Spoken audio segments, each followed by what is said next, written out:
you have to turn, I mean, the general is on. Everybody ready? Yep. Okay, call the meeting to order October 15th.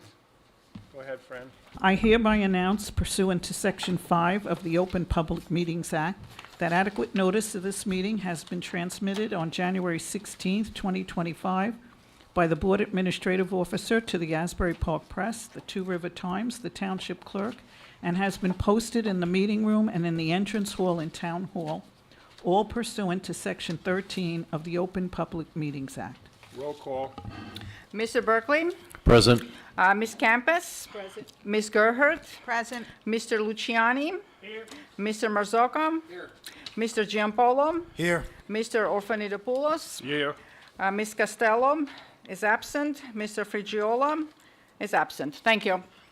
Okay, please stand for Pledge of Allegiance and remain standing to honor our military, police, and first responders. I pledge allegiance To the flag of the United States of America and to the republic for which it stands, one nation, under God, indivisible, with liberty and justice for all.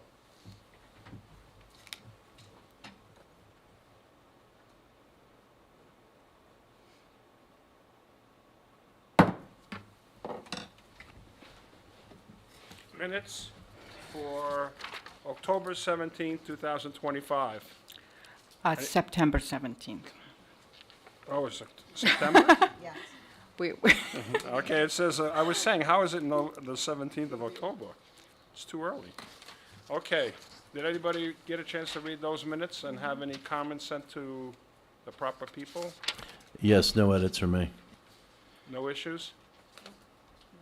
Everybody's good? Okay, can I have a motion? Motion to accept the meetings of September 17th, 2025. I'll second that motion. Okay. eligible to vote, Roll Mr. call. Berkeley? Yes. Ms. Gerhart? Yes. Mr. Giampolo? Yes. Mr. Orfanidopoulos? Yes. Mr. Luciani? Yes. That's it, thank you. I'm sorry, Mr. Marzocco? Was I allowed to make the motion? Yes. Okay, so we have 3 resolutions. We'll take them one at a time. Marty will give us a summary of each one as we go down the line. So, I'm sorry, through Chair. The minutes for September 17th, 2025 were successfully approved. Thank you. okay, you may say. So the record is clear. Okay, so we'll do one at a time. So Fran, let's do number 1. Resolution Zoning Board 2024-05, 14 Hawthorne Avenue, Block 58.02, Lot 16, in addition to a house, addition over the garage, expansion of the main floor, and an Right. in-ground swimming pool, What do you requesting setback relief on Bayberry You skipped. in the, That's all right, you skipped number 1. It's so keep going, keep going. 1, 2, 3. One was New Horizon, but go ahead, keep reading. No, yours is 4. Yeah, the old one. Oh, that's the old one. Okay. Read that. I'll remember that one, Fran. Oh, you have it? All right, keep going with that one, that's all right. requesting setback relief on Bayberry in the existing driveway to 29 feet. Intensified rear setback from 22.7 feet to 20 feet. Reducing side setbacks from 10 feet to 5 feet, increasing the FAR from 20% to 25. Okay, Marty? Yeah, this was sent to our professionals and their professional. They don't have an attorney, if you remember. But this is the one where there's several conditions. They're going to work with Yes. Greg on drainage and grading and the 2 rain gardens that Jason wanted. Thank you, Marty. 2. And some other conditions that throughout the, that we all agreed on, including the location of the pool equipment and the backwash. You have to get a freehold soils exemption letter. Most of the stuff's pretty standard. They got to submit a revised plan to move, showing the pool's moved 10 feet off the property line. So there's no other, Craig had a minor comment. Other than that, we're good to go. Okay, anybody have any comments from the board? Okay, if not, can I have a motion for the first one? Motion to approve resolution number 2025-9, 14 Hawthorne Avenue, Block 58.02, Lot 16. Second? I'll second it. Okay, roll call. Eligible to vote, Mr. Burkle, Yes. Ms. Gerhart, Yes. Mr. Giampolo, Yes. Mr. Orfanitopoulos, Yes. Mr. Luciani, and Ms. Campus. Yes. Resolution number 2025-09 was successfully memorialized. Thank you. Okay, number 1. I was wondering why I was hearing whispers. Okay, zoning board resolution number 2025-08, New Horizon Properties LLC, 494 Middle Road, Holmdel, New Jersey, developed the property with a convenience store and fuel service facility, third extension of time. And you've done this twice before. This is the last one. It's just straightforward. So they get no more extensions. No more extensions. And do they clean the lot? We'll take that under consideration. Yeah. Or knock the building down. Okay, anything to read and tell That's us? straightforward. Okay, any comments from anybody? Okay, motion? I'll move to approve resolution ZBA 2025-08. Second? I'll second.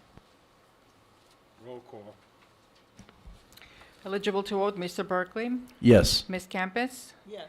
Ms. Gerhart, Yes. Mr. Orfanitopoulos, Yes. Mr. Giampolo, Yes. and Mr. Luciani. Yes. Thank you. The resolution 2025-08 was successfully memorialized. Item number 3? Resolution 2025-10, zoning board 664 Cannon Hill, amended minor subdivision for a lot line adjustment with a D4 FAR variance and bulk variances. Sent to Craig and as well, this is Bob Euro, I think, on this one, not Bob, Bill White, and applicant's attorney. Yeah, there is another page. So there was one minor comment from applicant's counsel. If you remember, the only two things they amended were they added the 288 parking spots in the back, which was a condition from the first approval, and they had a whole full-length curb cut on the firehouse. They had to make it just a regular curb cut for a driveway per the Monmouth County Board, Planning Board. So that was shown on the amended plan. All the conditions from 2023 are still reincorporated into this resolution. The special conditions. All the special conditions are, so they did do the one with the ADA, but other than that, everything's still open, obviously, and they have agreed to comply, obviously, to all those conditions. All right. Okay, any comments from the board? Questions? Motion, please. I'll move to approve the motion for 2025-8. 10. There's 10. Dash 10. Oh, excuse me, sorry. Looking at the wrong. The second, please. I'll second. Lori. Roll call.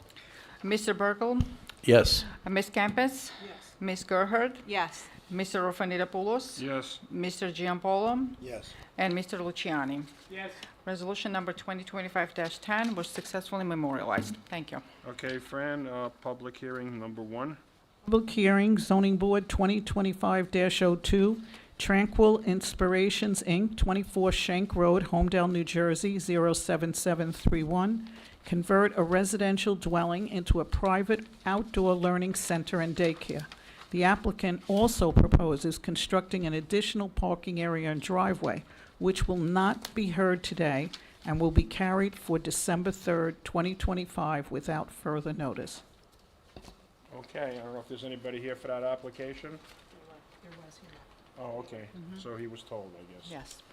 Okay, item number 2. No, I'm sorry, I need motion and second to Oh, carry. yeah, I'm sorry. Motion to move it? I motion to move this matter to December 3rd. That's the Tranquil, Learning Center. Learning Center. I second that, Without mo- further notice. and I second that motion. Okay, all in favor? Roll call? Roll call, sure. Mr. Burkle, Yes. Ms. Campus, Yes. Ms. Gerhart, Yes. Mr. Luciani? Yes. Mr. Marzocca? Yes. Mr. Giampolo? Yes. And Mr. Orfanitopoulos? Yes. Thank you. Okay, item ZB 202503.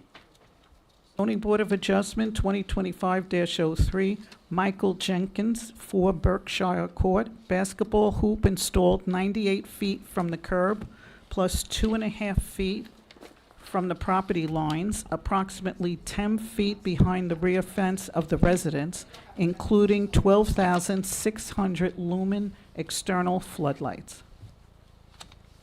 Okay.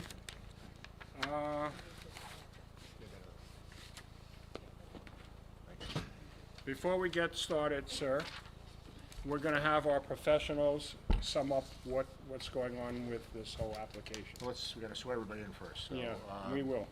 So we're gonna do that. We'll swear you in everybody at the same time. Everybody, You swear or affirm including Mr. Jenkins yourself, you swear or affirm the testimony you're about to give is the truth and nothing but the truth? Yes.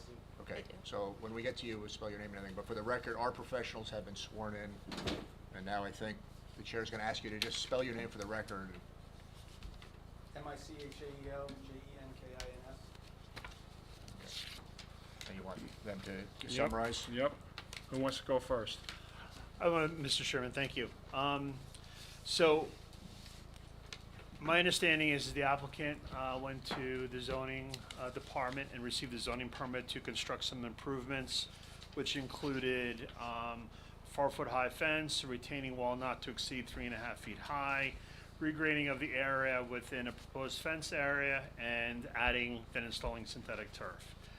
Now, the applicant has also installed some sports lighting and is proposing to install a basketball court. And my understanding is that now, because of the installation of the basketball court, it's now considered a sports court, and there's certain requirements in the ordinance in section 30-127-6.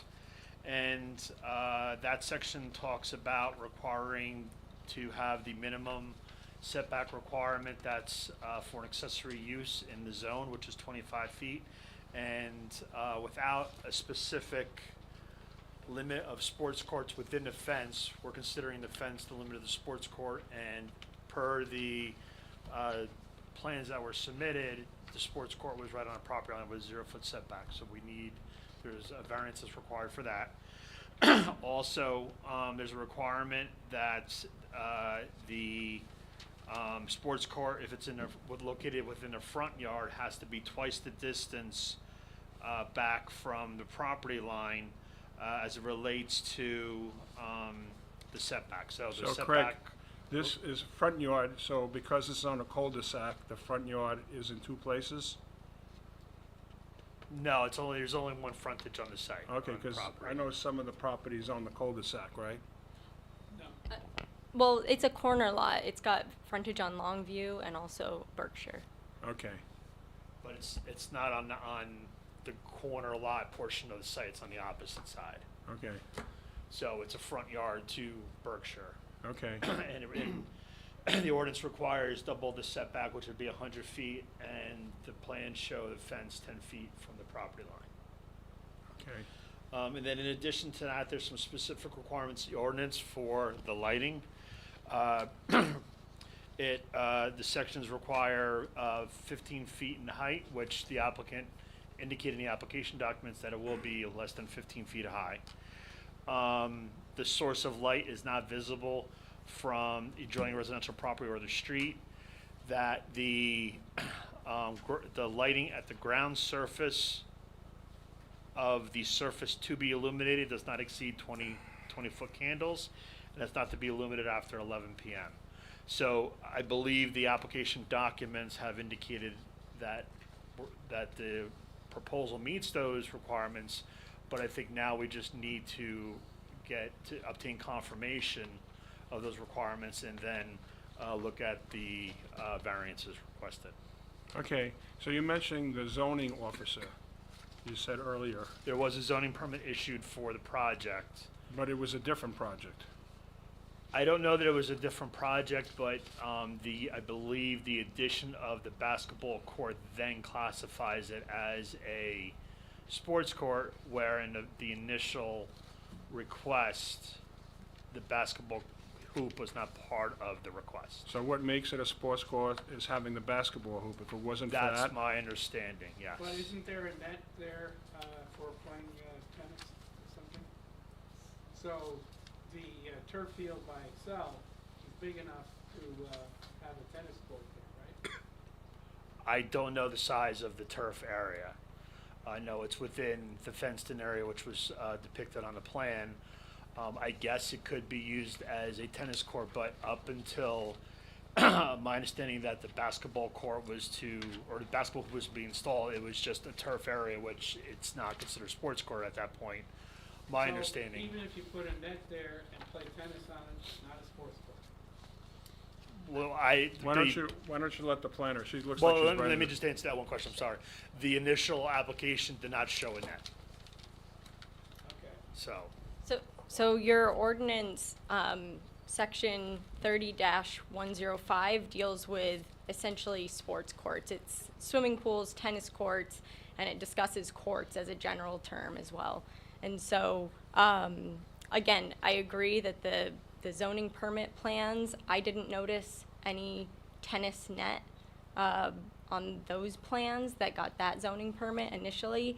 But if it did have the tennis net, I think it would be the same requirements that we're discussing tonight would be applicable, whether it's basketball or tennis. It would still be considered a sports court, and now these setback requirements would apply.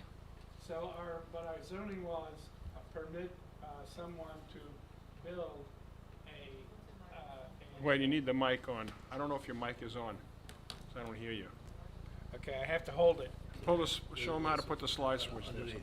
Gene, underneath there's a switch. Slide it. At some point, yeah, we're gonna let him present his Okay. case. I know. Yeah, so know the what? question I have is, our regulations right now say that you can put down a turf field, and unless you say that it's going to be used as a tennis court, there's no regulation against that. I mean, it's permitted in the zoning. It's not considered that the only reason you put in a turf field like that is for sports, making it a sports court. So I'm looking at the zoning permit that was part of the application, and there's discussion of a 4-foot fence, a 6-foot fence.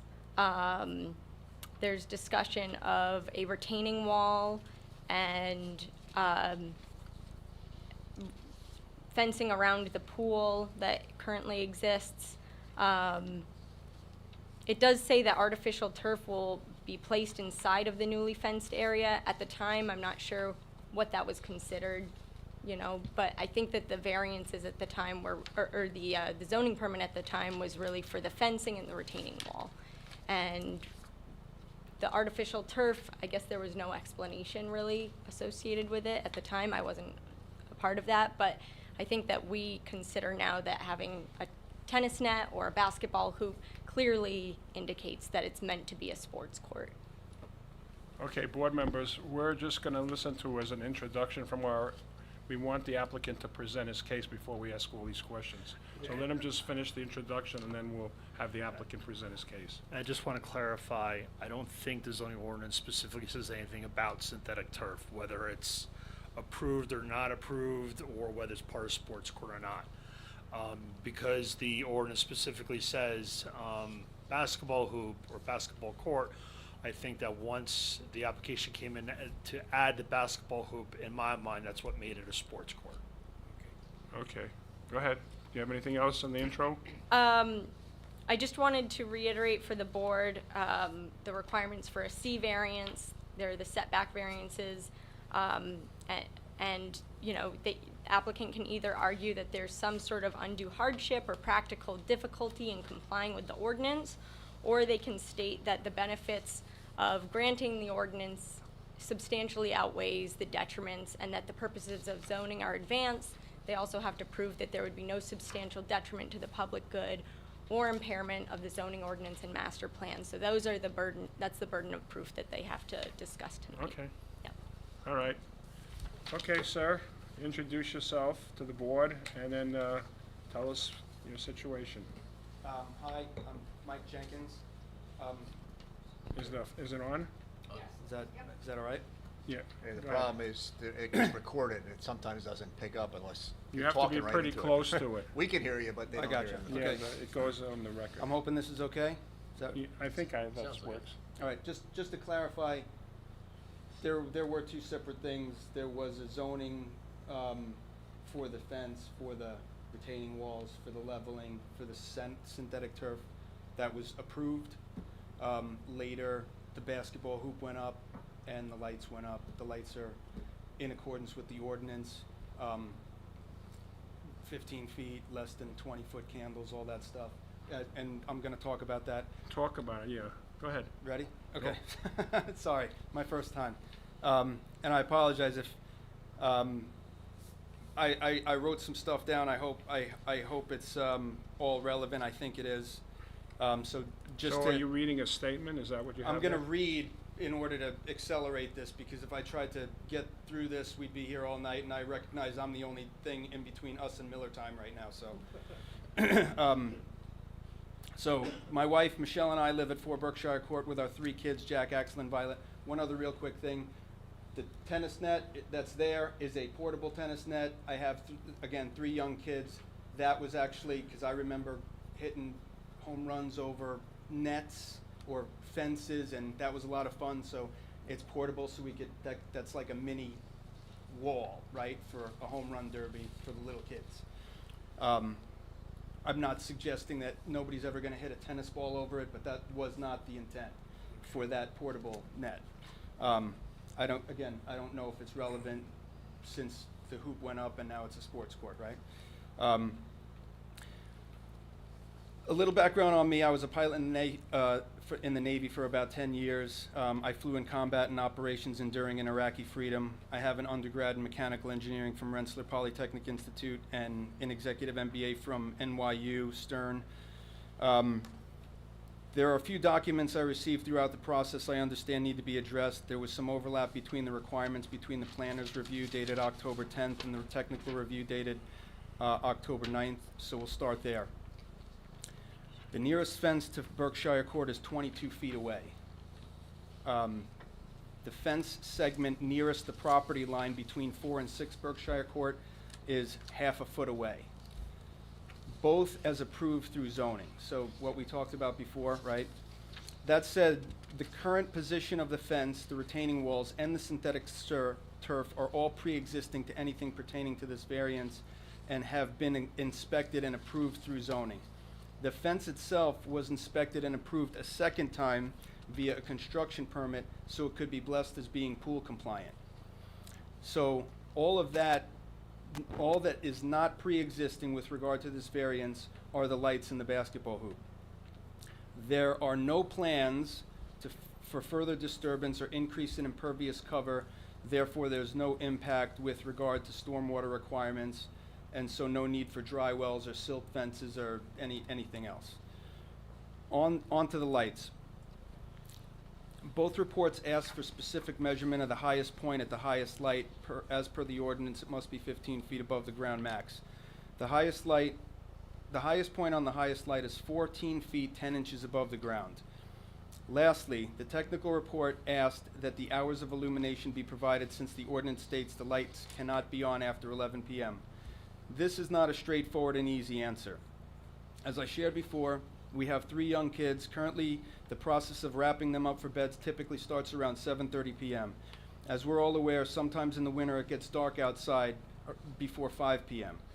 So the thought was that on rare occasion, when it's not super cold, especially in the winter months when daylight disappears early, we wanted to provide the kids the opportunity to play for a little while longer. That said, we realize that they won't be young forever, and they'll go to sleep later than 7:30 at some point down the road.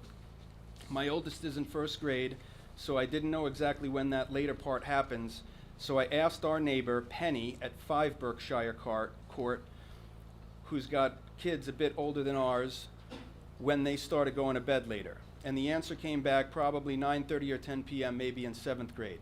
So that's 6 years from now for us. At this point, I wanted to quickly point out that the trees that were placed all around the fenced-in area of this discussion, here's a picture of them. Okay, we're gonna have to mark that as an exhibit. Just give it to Irene.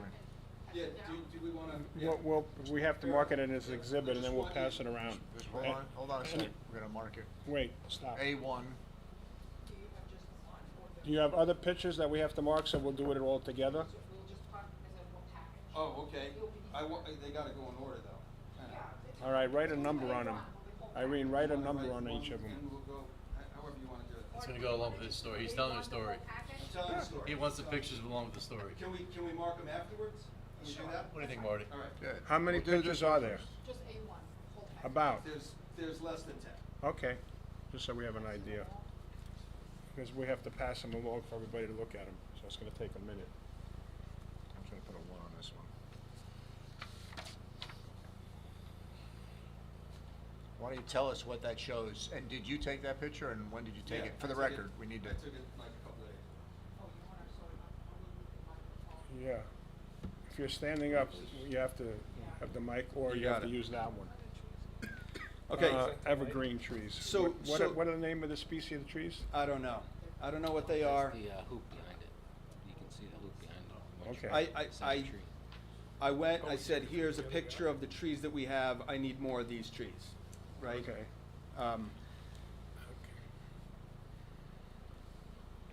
Okay, so you guys saw the first trees. I'm trying to keep my place here. All right, so those are the trees that are around the area of discussion right now, right? Right? Here's another picture. Number 2. No, but he wants to keep it in order. Marty will write number 2 on there. The trees that we just looked at are the same trees as those trees along the property of 4 Berkshire and 10 Longview. All of those trees in this second picture are more than 25 feet tall. It's also noteworthy to point out the speed at which these trees grow. So here's a third picture Those are the same trees. These are older. of the same type of trees that we put next to our driveway at the same spacing. Okay. This is just to Three, show. 3.5 years ago, these trees were exactly the same size as the trees that are lining the area of discussion are, and all of those trees are already filled in nicely and are already greater than 12 feet tall. So these things grow quickly.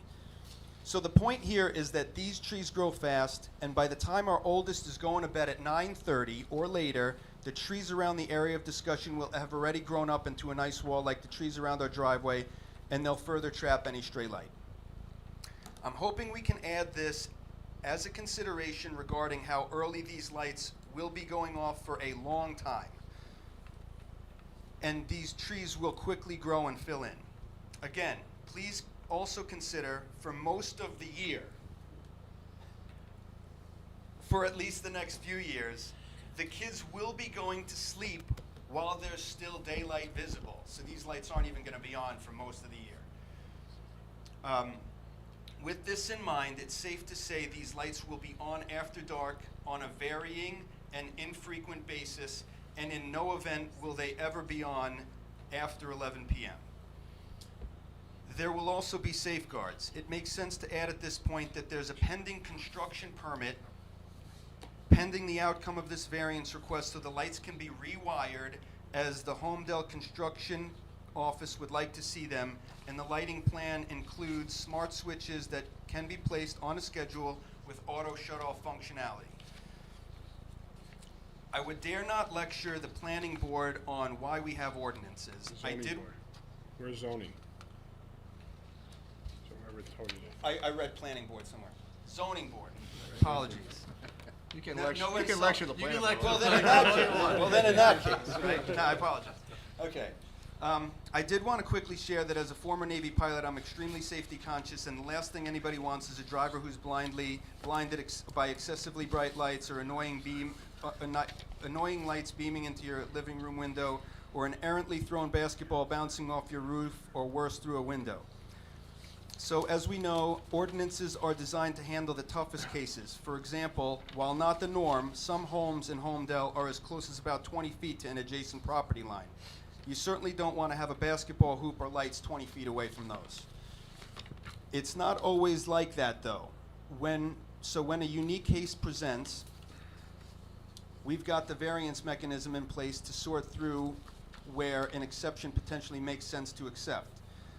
So, to put this particular instance into perspective, in line with what we have stated in the planner's review, the properties on Berkshire Court tend to have deep front yard setbacks to the house. The same is true regarding the setbacks on the sides of these homes also. Here's a picture of the area. It's clear that the home that's most potentially impacted is 6 Berkshire Court. So I just want to share what this is. That's 4 Berkshire Court. Okay, so This we're is gonna have 6 to mark Berkshire this. Court. Yeah. That arrow is where the lights are, and it's aimed directly into this property. Does that make sense? So I just want to point out that for analysis, we're going to look at the worst case scenario, what happens to this house. Why don't we pass that along, and we'll mark this as A2. This is a tax map, essentially, or?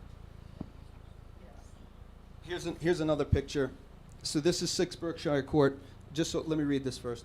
The home at 6 Berkshire Court is 108 feet from the closest point on the property line. It's 135 feet from this basketball hoop, and it's also on a hill. It's 52 feet in elevation from the base of the lights, and it's the closest point is 186 feet away from the nearest light. That line is the property line. It's A3.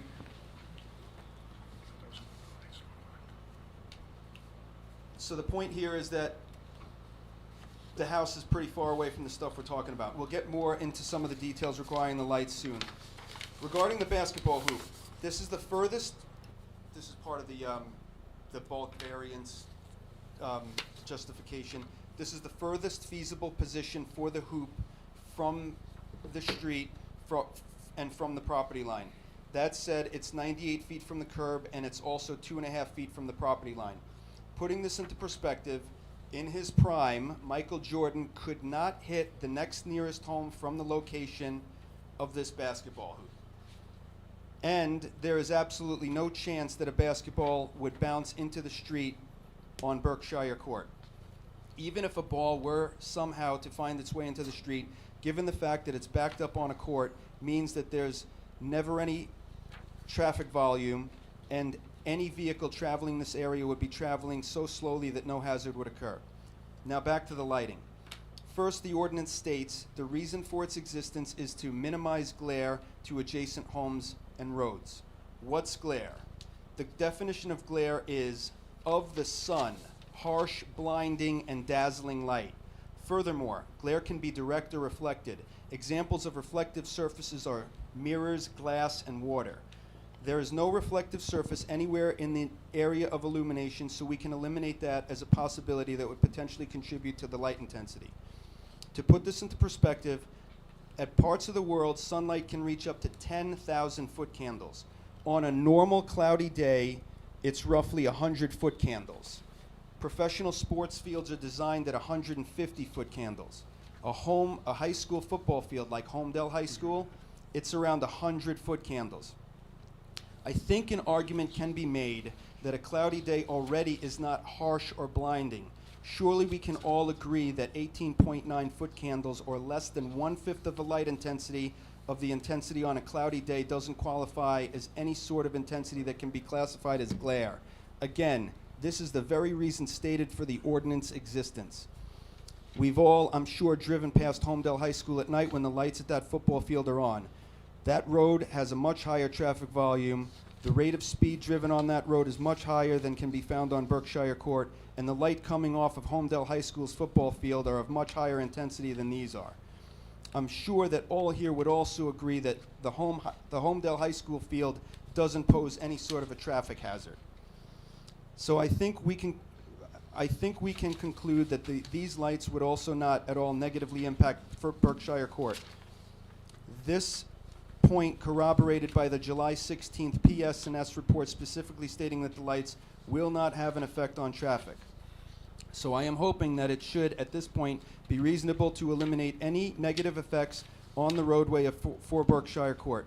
It follows from this point that any homes on the opposite side of Berkshire Court from 4 Berkshire Court, especially since all of them have foundations at a higher elevation than the elevation of the highest light contemplated here, and since all the lights are angled down at least 30 degrees, we can agree these homes are even less negatively impacted by these lights than the roadway itself. So this leads us back to analyzing the home most impacted by the lights, 6 Berkshire Court. I trust we all agree this is naturally the most directly impacted by these lights. Here are the calculations that communicate the light intensity that actually reaches 6 Berkshire Court. So I'm just going to walk you guys through this real quick. I'm pretty sure these are right. So if you guys can see this, the highest light is 14 feet 10 inches off the ground. 6 Berkshire Court, the closest point of that home, is 186 feet away. It's 52 feet in elevation above this light, or above where this light's being measured from, the foundation of 4 Berkshire Court. So if you subtract 14 feet 10 inches from 52, you're left with 37 feet and change. We have to calculate what that angle theta is. Down here are the calculations. So effectively, the beam angle of the lights that are contemplated are 120 degrees. They're already down, angled down 30 degrees, so that leaves 30 degrees above the horizontal that we're looking at. 12,600 lumens times 12 lights is 151,200 lumens total light. The sine of theta is opposite over hypotenuse, 37 and Mr. change. Jenkins, okay, that's all above the board's head. You know, Craig is the one or his light person. would Does be he the one have that? Yeah, does he have Yeah. that? Do you Not have yet. this, Greg? So let me. I would just submit that, let's call it an Let- Exhibit A4. You got it. I'm But just wait, gonna. wait, I I'm just wanna- gonna cut to the chase I here. want to ask you a question. Who prepared that for you? I'm an engineer. Oh, you did this? Yeah. Okay, and that's what I wanted to know. I wanted to make sure that you're a professional that did this, these calculations. I'm sure a professional can Well, he's corroborate gonna- these. Doesn't matter, That's right? why I asked. I got you. No worries. So cutting to the chase here, assuming that these are accurate, we're left with 0.673 foot candles at the nearest point at 6 Berkshire. I took a picture from 6 Berkshire Court. This is directly aimed at those lights. You can't see the lights in this picture. They're completely Yeah, obstructed. Stop a minute. We got to get that marked first, since got it. you testified to it. You got it. Let's get that That'll be marked. A4. They're be- completely obstructed. Sorry, Once, I'm sorry, this will be 8.4 as a specs for the lights. You okay with that? Yeah. Title? Yeah, yeah. Okay, thank you. Please continue. completely obstructed. Conservatively, if we put the obstruction at 90%, do you want to take this? That'll be number 4 of A1. That brings the total down below 0.1 foot candles in intensity at the nearest point of 6 Berkshire Court, which the ordinance also states in other areas is the maximum you're going to want to expose another home to. So I got to get this over to Craig. Craig, have you seen this? Thank you. So he's gonna take a little while to. No read worries. that and- No worries. We're all set. Okay, continue. Well, do you wanna take time to look at this first, Craig, or should I let him continue with his testimony? You can continue the testimony. Is he looking All right, go ahead. at the lights? Go ahead, So, Mr. Jenkins. Okay. Mr. Jenkins, just so we're clear on This that is the house last that's photo you elevated. just sent, Okay. The just neighbor. explain what that was again, because I got it ready for the record. It was the view of the house. They're actually, they're asking the same question over here. So what was the, can you repeat what that picture showed us again, the last picture? What is that looking at? picture you Lift up the. From 6 Berkshire. That is the view from 6 Berkshire Court, and right in the middle of that picture, right in the center, if all those obstructions weren't in the way, right, that So would it's be the your lights. neighbor's house looking at your house. At the lights, Okay. the lights. Okay. So the light on the lawn there is from your light? That's just the No, sun- it's a the sun- daytime sun- picture. Daytime picture. It's a daytime, it's not a It's in the nighttime day. picture. So we can't see that. It's just from showing the the- he's vantage showing all point. the trees are It's, blocking it's showing that it's completely obstructed. The trees are blocking all. Okay, and it's a daytime picture, not a nighttime? It's a daytime picture, right, right. Oh, okay, Yeah. see, that's what I was confused. Yeah, You got it it. looked like it was a night picture. We good so far? I think so. Okay. So that said, the July 16th PSS&S report recommends waiving the setback requirements for the basketball hoop and also recommends accepting the lights as contemplated also. Regarding the bulk variance summary. Excuse me, don't go so fast because we're trying to absorb everything you're saying. I got you. I genuinely, here's why. I don't know how these things go. Well, the way it goes I- normally is that you present your case, Right. the board is gonna have a whole bunch of questions to ask you, so Right. you're giving us a lot of data. I So got we you. have to remember all these things to go back to where you were. And I then I open think it the up to the reason- public, and the public asks you questions. Right. My professionals will ask you questions, so Right. you're giving us the whole nutshell in one shot, so it's a lot for us to absorb, and you're going quickly, and I'm trying to hear everything. You're the I only- got you. you're the only I person on feel here. like I'm accelerated. No. Well, first of all, I was a pilot, so I'm automatically an ADD, adrenaline junkie anyway, right? Had some coffee today, so and I think mostly it's because I feel like I'm wasting your time if I don't No, rush through Take we're- your time. So You're I'm the we're only- all only person regular- on the agenda. Yeah. We're all Holmdel residents, regular people, don't worry about it. Okay. So just talk I'll to try us to like slow you're down. talking to your friend. You got it. So we're actually almost done here, I think. I'm hoping.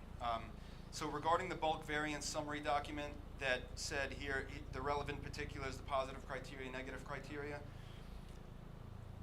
The shape of the property in conjunction with pre-existing structures forced this to be the only area to accomplish this feasibly, right? I mean, it's a flat area. It was pre-existing. It was all set with the zoning. I didn't even know that I needed a permit to throw a basketball hoop up. If we're talking like friends, I had a nickname in the Navy, Lieutenant Overkill, and the reason for it is if we put a television set up on the wall, you can rip the wall down with that television set before the wall comes down, or before the TV comes off the wall, right? So,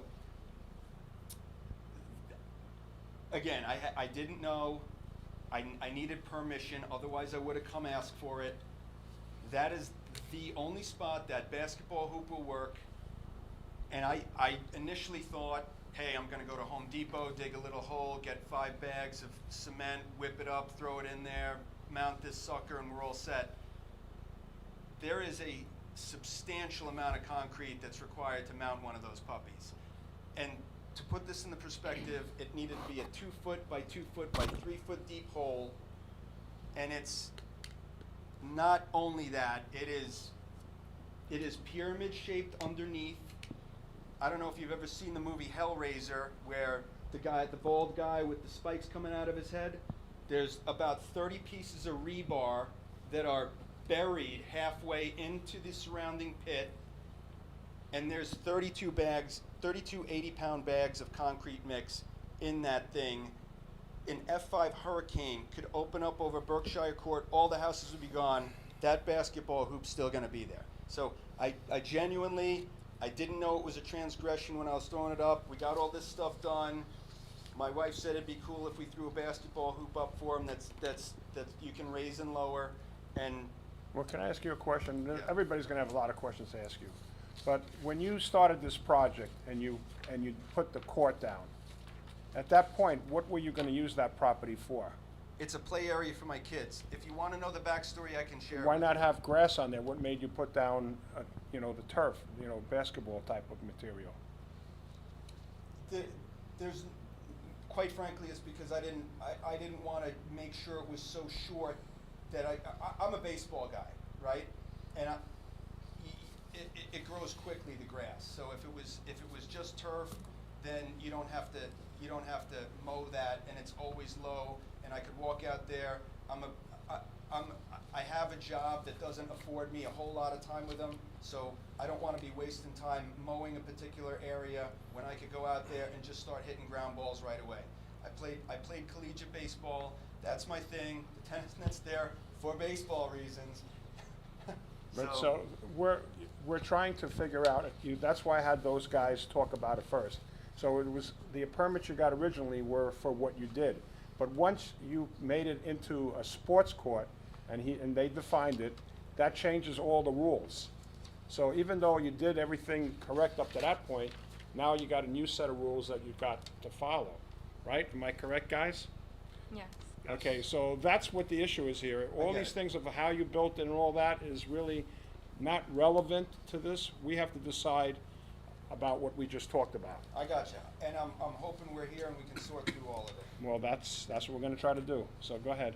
Okay, so again, it's the only place that it could go.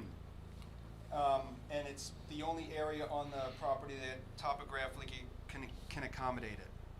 Regarding the negative criteria, relief requested be granted for both of these. Without substantial detriment to the public good, as corroborated by the PSS&S report dated July 16, 2025 with regard to the sports court variance requested at 4 Berkshire Court, page 2, item 13, will not trigger development requirements for stormwater management regulations. Page 2, item number 14, will not have effect on traffic. So it does not not only does this not pose substantial detriment, it doesn't pose any detriment to the public good.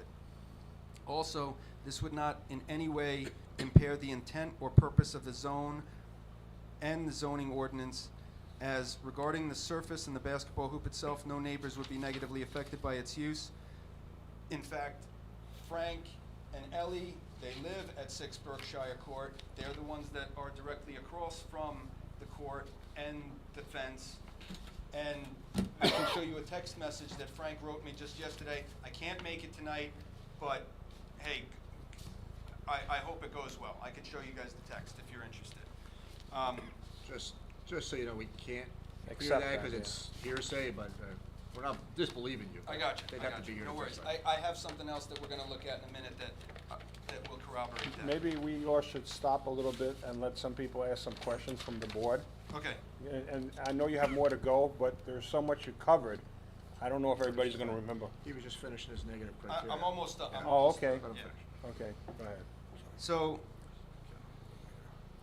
the surface and the basketball hoop, no neighbors would be negatively impacted. The lights, the calculation I'm providing, hoping this demonstrates a more than acceptable limit under the ordinance stipulated to any other home should be subjected to. Everything else is in line with the ordinance. Specifically, the lights are below 15 feet. It is less than 20-foot candles in intensity. The lights will never be on after 11 p.m. And as previously stated, the other factors to consider, the lights themselves are below, the highest light is below the foundation of any nearby property. They're all angled at least 30 degrees down from the horizontal. Furthermore, these improvements would have a positive effect on property values. To finish up here, I crafted a petition entitled "Let Them Play" in the spirit of the Bad News Bears, and every neighbor within 200 feet that the township required me to send notice of this hearing to signed it with just one exception. Nobody lives at 15 Longview Drive. Not because the resident was opposed, but as you guys may know, one of our former mayors lived there, and he passed a little while ago. Art Davey. So one of the signees asked that I state the following for the record. They support as long as the lights are to code. So I wanted to check that box. And again, not disbelieving you, but if they're not here to testify, you can say you Fair talk enough. to your neighbors, but the neighbors aren't here to Fair enough. testify. Everyone has signed in along with one of Holmdel's Township Committee members. Let me just quickly read the petition to you and the comments as Again, well. Mr. Jenkins, we can't take that. Yeah, it's irrelevant. Yeah, Without having those people here, it's irrelevant information. no. They have to be, They have to be here to testify. so we'll open it to the public. If they're here, I don't know who's out there, so we will let the public talk at some point. These are the people that signed it. You can give it to Irina, you can give it Irina for the record, but just so you know, that the board can't consider it, so. We can't consider it, unfortunately. Everybody signed it. So, can I borrow the petition back real quick? That's a big issue. I just wanted to read what it said. We support our neighbors at 4 Berkshire Court, let the kids play. Variance request for sports court to include fixed basketball hoop and residential recreation lights at 4 Berkshire Court, Holmdel, New Jersey, block number 29, lot 32, application file number ZB 2025-03, hearing date October 15th, location courtroom at Holmdel Township, Town Hall.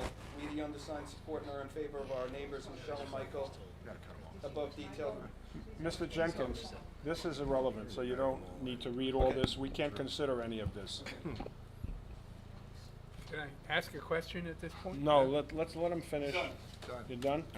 There's Okay, one we more all line have- that says, We "Please all have grant lots this of questions. So I think the big issue here that we're gonna have to talk about is originally it wasn't planned as a sports court. Because if it was, everything would be very different now, right? You would have followed the rules. I know I've been on this board for almost 25 years, and I've done lots of sports court. And we always talk about lighting, we talk about setbacks, we do all those things. You ever hear the terminology, shadow box lighting? Shadow box lighting is basically a shoebox with the light comes straight down. Usually most sports courts will have that because that's less disturbance to the neighbors. Obviously, you went differently, a different route, and you put whatever light you have. I saw a picture here that I guess it was the construction officer supplied to us. They look like spotlights on your house.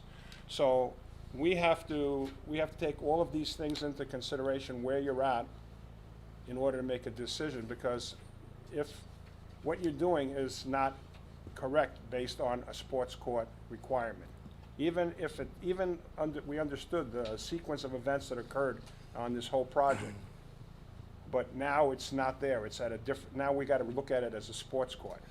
So that's how we're going to talk about it. Am I right? These are my professionals.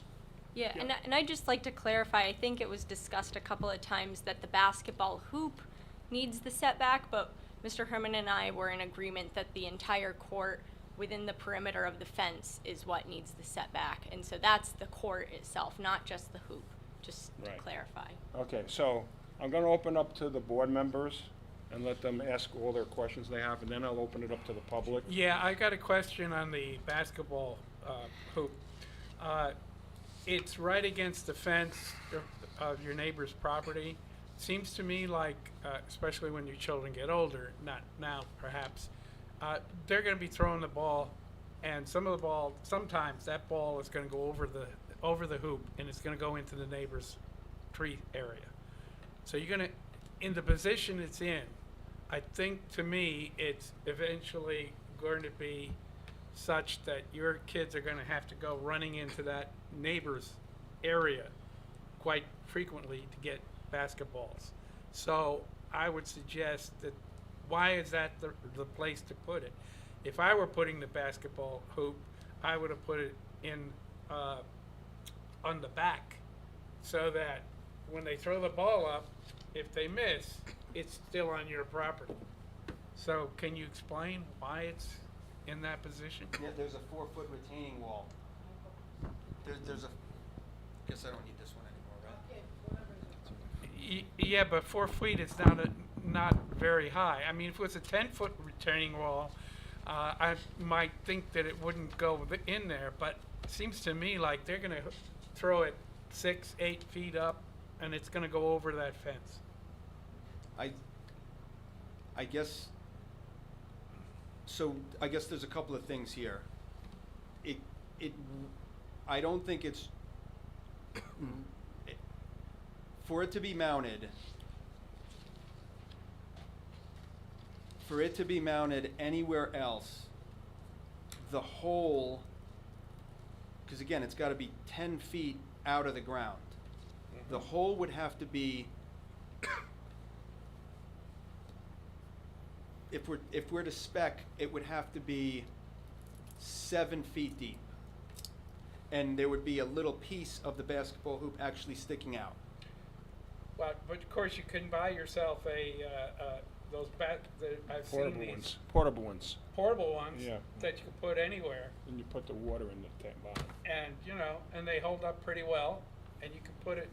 It doesn't cost you anything to do it, well, except you have to buy it. And again, I'm hoping that we can kind of,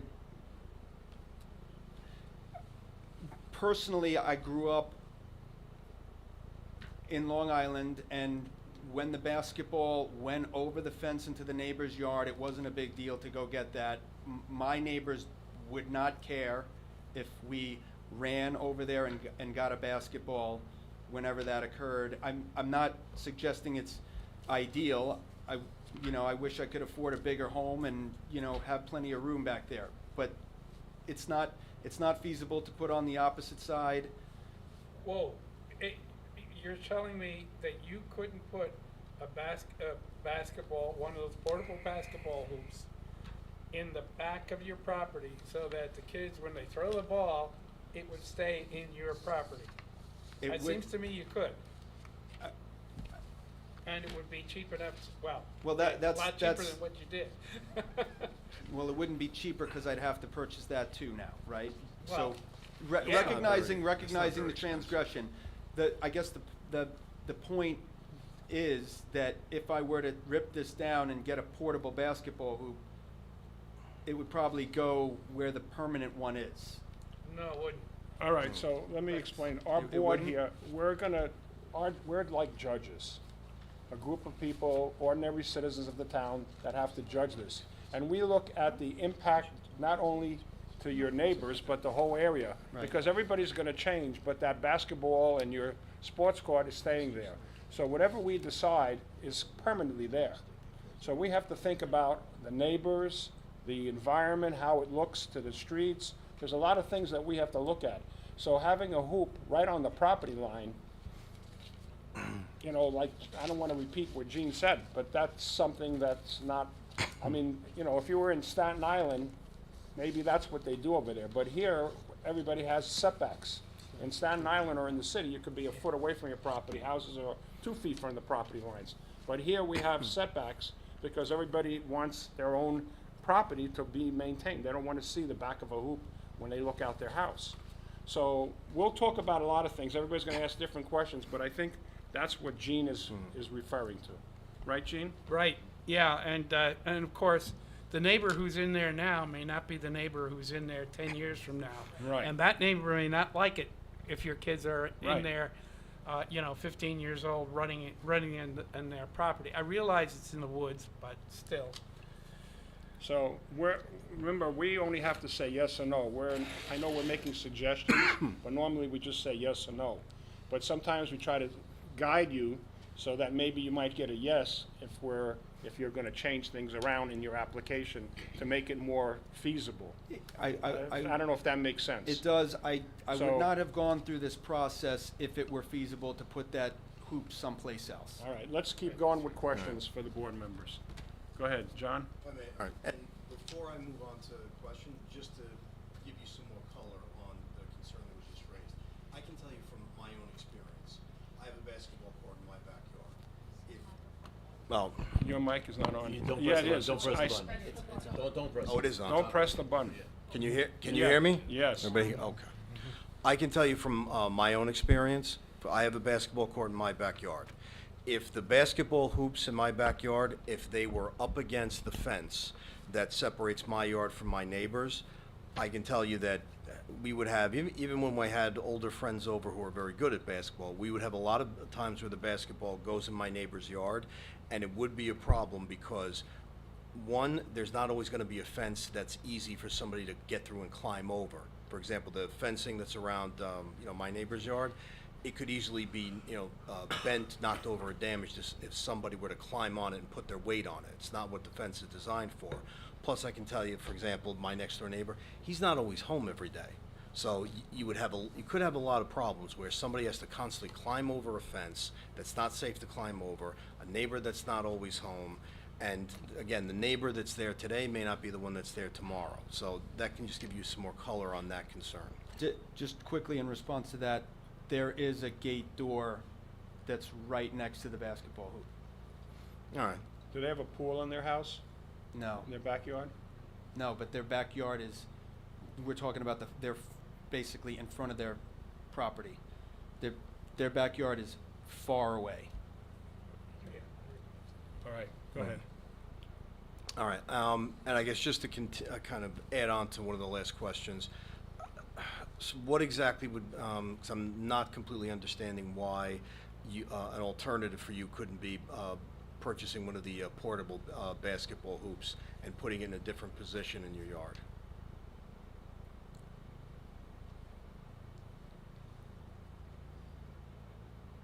I don't see where it would go other than where it is.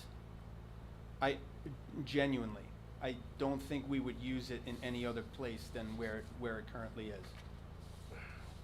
Can you explain why, though? That's what I'm trying to... Yeah, couldn't you just put it on the other side of the court? Yeah. Is what I'm saying, like, so the court's 100 feet, instead of this side, is it on that side? As long as it doesn't back up to your neighbor's fence, there's no other place. Well, look at a Google picture, I don't know if it shows. Yeah. I'm honestly not trying to be difficult, I'm just trying to understand. Joe, you can't, Joe, you gotta be sworn in. you have to wait for the public portion. You done, John? Well, I'm not trying to be evasive, I just don't know where else we would use it. I mean, it's there. could it back up, if you had a portable basketball hoop, could it back up to the opposite side of where the basketball hoop currently is? Such that the back of it is facing your house, maybe? There's a retaining wall there, and so instead of it being buried 7 feet into the ground, now we have to build up some sort of pit and then fill that with cement and then mount it on that, or put it there. But it wouldn't. You wouldn't build a go on the pit. other side.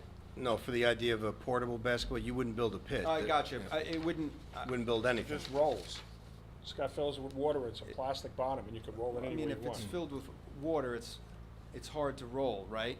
No, No. you can tilt it with wheels and it goes, the wheels are really fat, at least the one that I had. Yeah.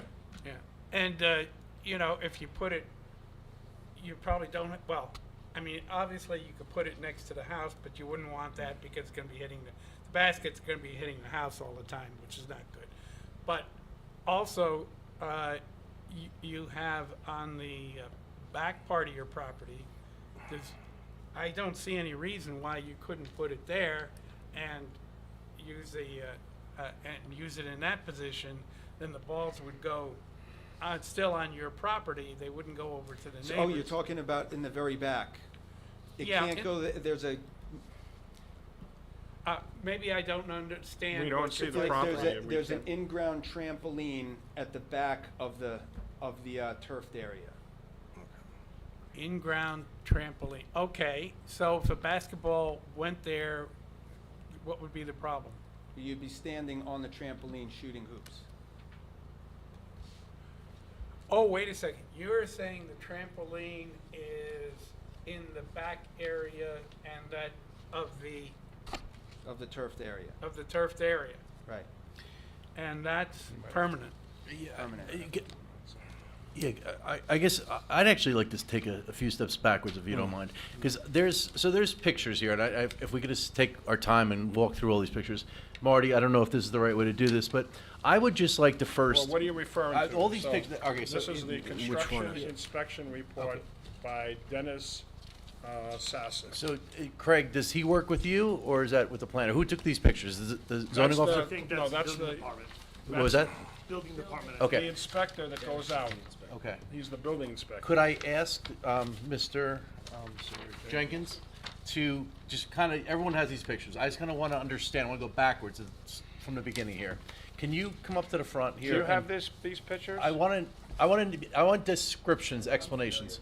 So can you describe to me, what is this picture showing me right here? So wait, so, Which one? so Irina, you gotta get. The first one on the top left, Wait a top minute, left. Jason, Hold on, Jason, Jason. He's gotta get a microphone. Okay. There's a portable one there, we're gonna get you. But also, we have to identify somehow what picture Oh, it yeah, is. it's the last page of this. Second page. The top left, and take your time on each picture at a The time. I want to construction understand, inspection. because I don't understand your backyard enough to understand its full application. So what is the top left picture showing me? Marty, that would be A5. It's already part, but It's yeah, part we of can the call it. package. Okay, thank you. Yes, what is that Back showing me? face of my house. Okay. That's the wall where the lights are on. Okay, That's just a closer picture of that. So this was taken from here and this is moved over a little bit. Okay. So why And- could the hoop be right there? You mean, want the light shining on the back of the hoop? Well, forget the lights for right now. We're trying to find a spot for the. Yeah, I just want, Dimitri, if you don't mind, Right, I just want, right. I want to understand all 6 of these pictures, because I don't fully understand what I'm looking at. So the first part is the corner of where the lights begin on the side of your house, and that's the back of your house, on the left there. This is the back, that's the side. Okay, the next picture, there's a ladder there, and the ladder That's is, the same ladder. okay, same ladder. That's where the, you testify, I don't want to testify, you tell me what that That's, picture those is. are the lights. Okay, what is And the, they can be angled down, okay, even more. okay. But they're angled down, I mean, this is maybe just after it was done, because the ladder's still there. I didn't angle all of them down, Okay, but okay. they're angled 30 degrees down. What is the top right picture showing me? What is that a picture of?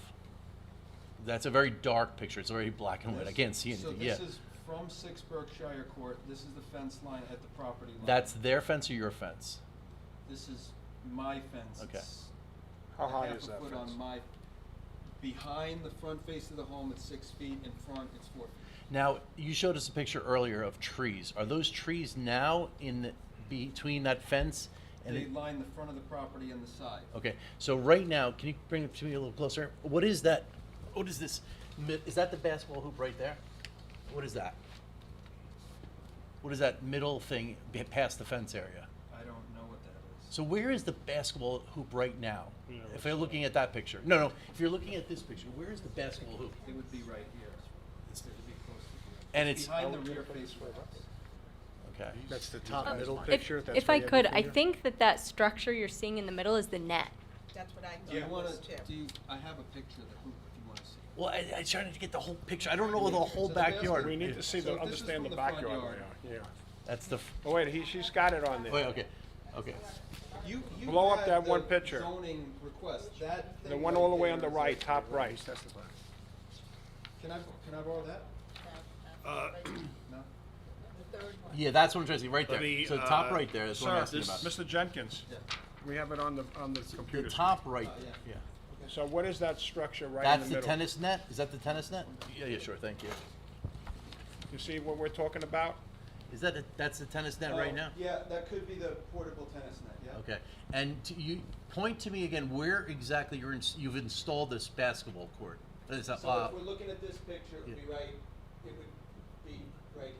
and it's towards your, so you would be shooting the facing that basketball way. towards your neighbor's property, right? Again, there'll be a backboard there, and, Right. right, so if it bounced off, it would come back towards you, but if they missed the basketball backboard, that would go in their neighbor's yard. Is It that? would go in the neighbor's yard. Okay, okay. What is now, if you scroll down a little bit, Irene, if you, I'm sorry to be really simple here, what is the bottom That's it. left-hand picture That's it showing? right there. That's the basketball hoop. All right, so the court Can you blow now, that up more? yeah. Blow it up, keep going. That's good. Can you see the basket? Can any of us see it? Yeah, I can't. So it's installed 2.5 feet from the fence, Oh, which yeah, I is, see it now. That's the backboard. Can you point to the basketball? Do you see- Yeah, The backboard. If you could, please. and you can see how the backboard's 4 feet or so in front. Oh, because your kids are really small right now. 'Cause that's what they're shooting. So yeah, that'll go. Yeah, it's that- 7 feet now. Yeah, okay, okay, so it'll go up higher. And so how much room between the basketball court and the fence is there? How many This is the feet? backboard and the net right here. Between the basketball backboard, Back and the fence, how many feet are in between there? I would say this is 4 feet deep, so it's probably like 6.5 to 7 feet Before you hit your fence? before you wow. hit, yeah. I Before think you- that's Okay, right. so 4.5 feet there. What's the structure to the right? All right, what's the structure? And to if, the- for is that the- whatever, for whatever it's worth, I'll teach him to hit that backboard. What's that structure on the right? This, In the middle, yeah. It's a swing set, that's isn't like it? a wood play area for kids to climb on, and there's a slide and there's swings. And what's behind that? Once the youngest one doesn't want that thing's gone. What's behind that? That's a retaining wall. And what's behind that? That's like Where, back. Is that another person's property back there? That's what I'm getting at? This is the property line. It's an odd shape. It comes up this way, and then it goes that way. So this little triangular area, there's a big hill. That part's ours. So that's what Gene was trying to say earlier. Right behind why that couldn't play you have the area hoop is a over there? trampoline, though. that's what I wanted, a trampoline. Oh, So the that's what- trampoline is where again? Show me that? It's behind that play area. Okay, That little area has a trampoline in it. okay. All right. But if you put a basketball court in front of the play area, well, the balls might hit the play area, and they might go into the Tennis court. well, I mean, into that trampoline thing, but you still could get them, and they wouldn't bother your neighbors at that point. So it seems to me like that's, yeah, it seems to me like that's the logical place to put a basketball, Where again? in Right front of the Playground. playground. In front of the wooden place. Irene, bring your arrow down a little bit. Right Bring down. down. Yeah, right. So, Right? yeah. No, not there, No, further back. back further. Yeah, right there. Yeah, like right there, or to the right a little. Right Yeah, there, yeah, in right that there, yeah. vicinity there. Yeah, right in the center. If That's it's the where you should put portable it. one, you can roll it around. So it doesn't have to stay there. So now the ball is going, even though it's going to the trampoline, it's not going to your neighbor's house. But I'd still like to find out about 2 more pictures here, just so I fully All right, understand keep this. going, So keep there's going. another picture now, Irene. If you could Go- reduce it to go to the middle, bottom one. Yep, that's a good one. What is that showing me? That middle bottom one. What is that Blow area? that up, Irene. What is that? Yeah. So that is, oh, so you could see the fence, you could see the trees that, in that picture. All right, so See the trees lining? Orient So me to that's- where. Yeah, orient me to. That's the cul-de-sac up there. This is this is Berkshire Court, right? So Longview's behind us. You turn on the Berkshire Court, and that's the cul-de-sac up So there. that's the front yard? This is, I don't think it extends that. Why do you think the engineer or this zoning officer took a picture of it? What is this picture trying to show us? I'm trying to understand why Well, this he's- picture is here. The retaining wall, maybe? That's the retaining wall thing. Yeah, because this, it looks like they passed for a fence permit, so he's taking other things for some reason. And he doesn't write the reason for that. We don't know why he took Okay. the pictures. But that's nowhere near the basketball court right now. The basketball hoop in this picture would be like over here. Okay. Okay. Okay. So that's the front. That's the front. Okay. And finally, I'm sorry to be so obtuse here. So wait, No, wait. this is good. This is Just good. before you go, Yeah. since we're talking about that, Yeah. what, the trees are there, is there another fence behind those trees? On To the the top- mid- go right, back, Irene. Irene, to the middle one. Stay in the middle one. So I see a retaining wall and I see the trees in the background. Is there a fence back there? Or is that open to the This is a cul-de-sac? fence. There's a fence in front of those trees, there's a fence in front of these trees. And that's, is that where the cul-de-sac is, beyond the trees? That's right. And the lawn, is that the lawn area in front of the retaining wall? What's in front of the retaining wall? Is that just lawn? The retaining wall? It's like crushed stone, like pebbles. Oh, so is it your driveway? No, the driveway is like on this side of the It's just side. a crushed, it's like a play area. Wait, No, that? This, leave no, it there. down, That's the right, cul-de-sac. right where you're looking, no, right where you're pointing right now. What is that? Yeah, what's that? That's the turf area. That's the turf area, and that's not where the basketball court is. Well, this whole thing is turf, Okay. flat. Again, I played baseball, the dimensions between that corner and the opposite corner are 127 and change. That's the home to second base throw. That's the biggest measured throw in baseball when they're teenagers. Yeah. I mean, that's where that dimension came from, Okay. so. All right, and the last picture, Irene, on the bottom far right. With the gates. So what is this? Is this showing me the access to your neighbor's property? No, that's the gate to get in through the front. And what's that, a retaining wall behind it? Where's this picture taken from? Is it from your property or the neighbor's property? This from my property.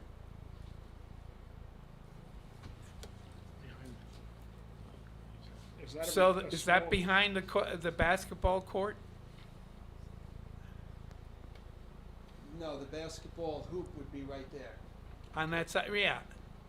Right, so I guess this the is whole to the surface- side. So that's the gate you were talking about, that they could, if they drop the basketball on the other side of the fence, they can go through that fence, that gate, to get the basketball from your neighbor's property. That's not the gate, that's not the Okay. gate. I'm looking for a picture if I have a picture. This is worse than a big one. You know, I don't even say that this is a site visit type of thing. This is a picture of the gate. Believe me, this is a very Okay. complicated application. I don't disagree. Okay, that'd be great. This is good, this is good, this is really Oh, good. yeah, we should This is- look at Yeah, that this is really beforehand. good, yeah. Let's call that All one, right. that's number That's the Well, five. you gate, have to yep, show yep, that to the rest yep, of us? Okay. And the house is how far back? Yeah. Oh, that's far away, that's not the Yeah. problem. If I we, don't- We'll if we pass it that way. have to, We'll pass it that way. if we have to handle the stipulation where at some point, maybe the folks that are super friendly at 6 Berkshire Court, you know, somebody less than friendly to us moves in, if we could rip that out, and then I'm happy to sign something that says, if we ever get folks that hate the fact that we walk back there to get a basketball, we'll rip that thing right out and do the portable one if we have to then. I don't know Or about maybe that. since you're an engineer, maybe construct a net. If you let me construct the net, I'm That would happy to be a put problem. something. That would be a above whole, it anyway. that would be, yeah. That would be Vinny, a- that would be that creates another variance, another situation. So don't If you let suggest me, things. no quests solved. All right. Did Gene look at that? Look at Gene. Gene wanted to see that. Let's, guys, let's keep going and asking questions, and we can go back and ask more questions. All right, two more questions. if I Vinny's could? got- Just also regarding the portable thing, I'd love for it if it didn't actually sit on the turf.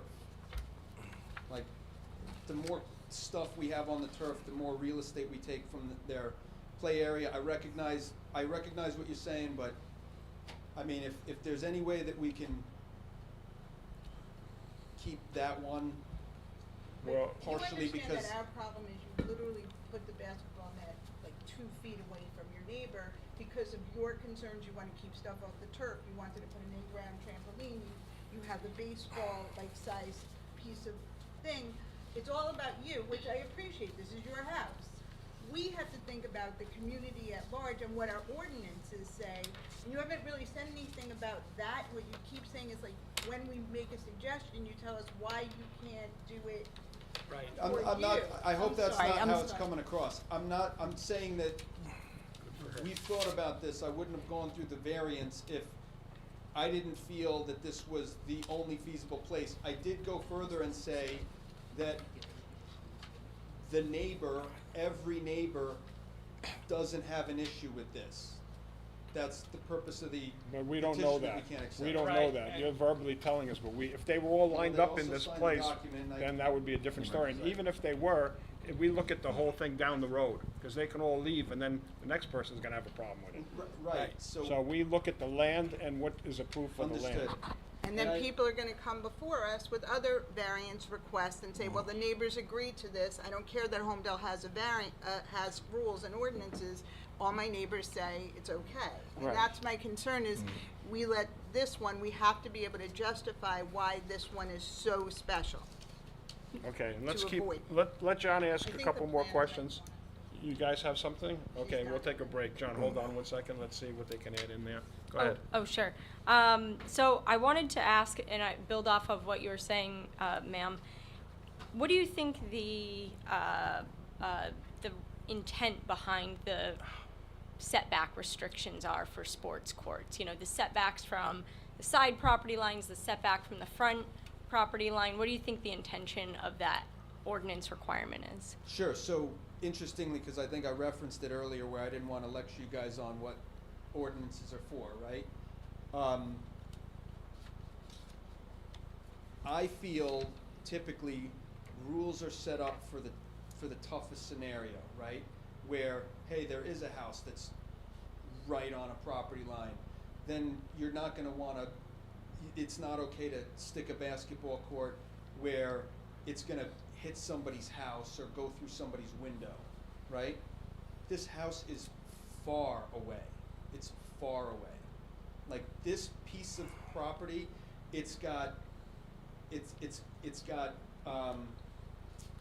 pipes to handle flooding that comes into that area. It's basically like a waste runoff area anyway. Nobody goes down there. There's not lounge chairs that people hang out in this particular area where a basketball might occasionally bounce into. And again, all my neighbors have my cell phone number. In case anybody's got any issues with me, they know how to find me. I know it's all hearsay, but we're all friendly with each other. I don't expect that the next neighbor, if anybody does live at 6 Berkshire before we leave, or whomever is, if they do have an issue, it's not like we're not gonna be able to sort through it.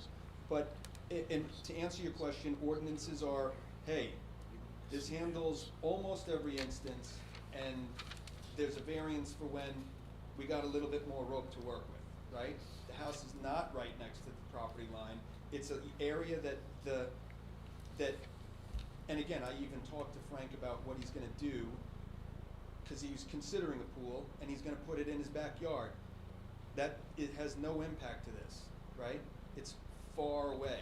There's nothing that is gonna be developed in the front of it, and recognizing Frank Well, might the not change, live there. if he did that, it affects things, because then your kids are going into the pool area, and there's a different whole ballpark there, so let's not even get to that part. I'm not Yeah, explaining that, I'm not Well- explaining. And I this know to that you. only because I'm doing a pool now. I'm going through it. Let me tell you. I don't want to cut you off if you have more to say, but I have a follow-up question. In terms of the front yard setback, you've talked a lot about the side yard setback to your adjacent neighbor, but also, you know, your 10 feet, the sports court is being proposed 10 feet away from Berkshire Court itself. It's not 10 feet. The fence is 22 feet away. Okay, I think that we had in our letters. Well, I'm going by Yeah. this sketch. That Oh, was okay. approved, it doesn't actually go quite this far, it goes to like here. Okay, The basketball net's behind this front face down here. right, but It's so. 98 feet away from that curve. But the court, this whole sports court area is less than 100 feet from the Berkshire Court property line, which is the requirement, 100-foot setback. So This the whole court, thing that we're looking at has been approved, it's been inspected, it's You been, wanna skip it's over been other people's blessed. questions? right? Yeah. And I put a understand. basketball hoop and lights up. I And understand. I did wanna Go ahead. also. Go ahead. Yep.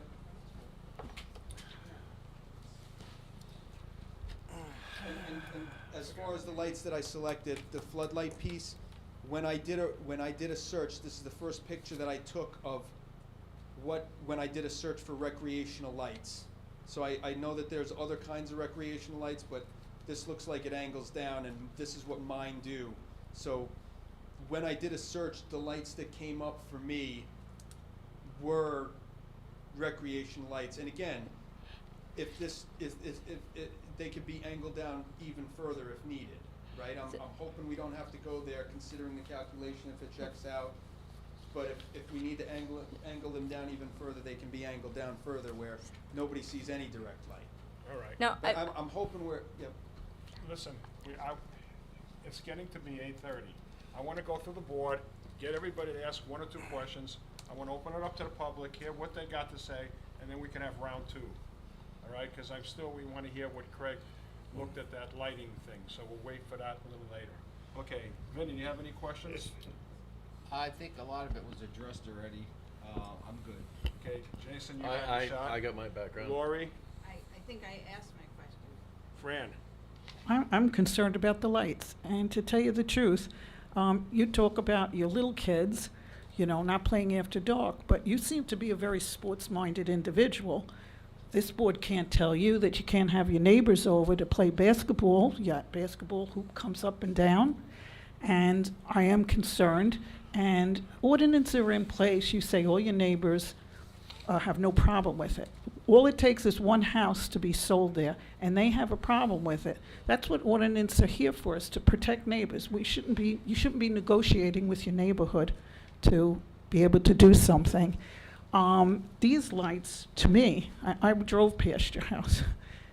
Really, they're serious stuff there. I mean, I don't know for little kids whether you need all that much light. What possessed you when you have small kids now to put in a set of lights like that? I think and that's my opinion, I'm not professional, but I don't know why one or two lights wouldn't be good enough for little kids that want to do a basketball hoop.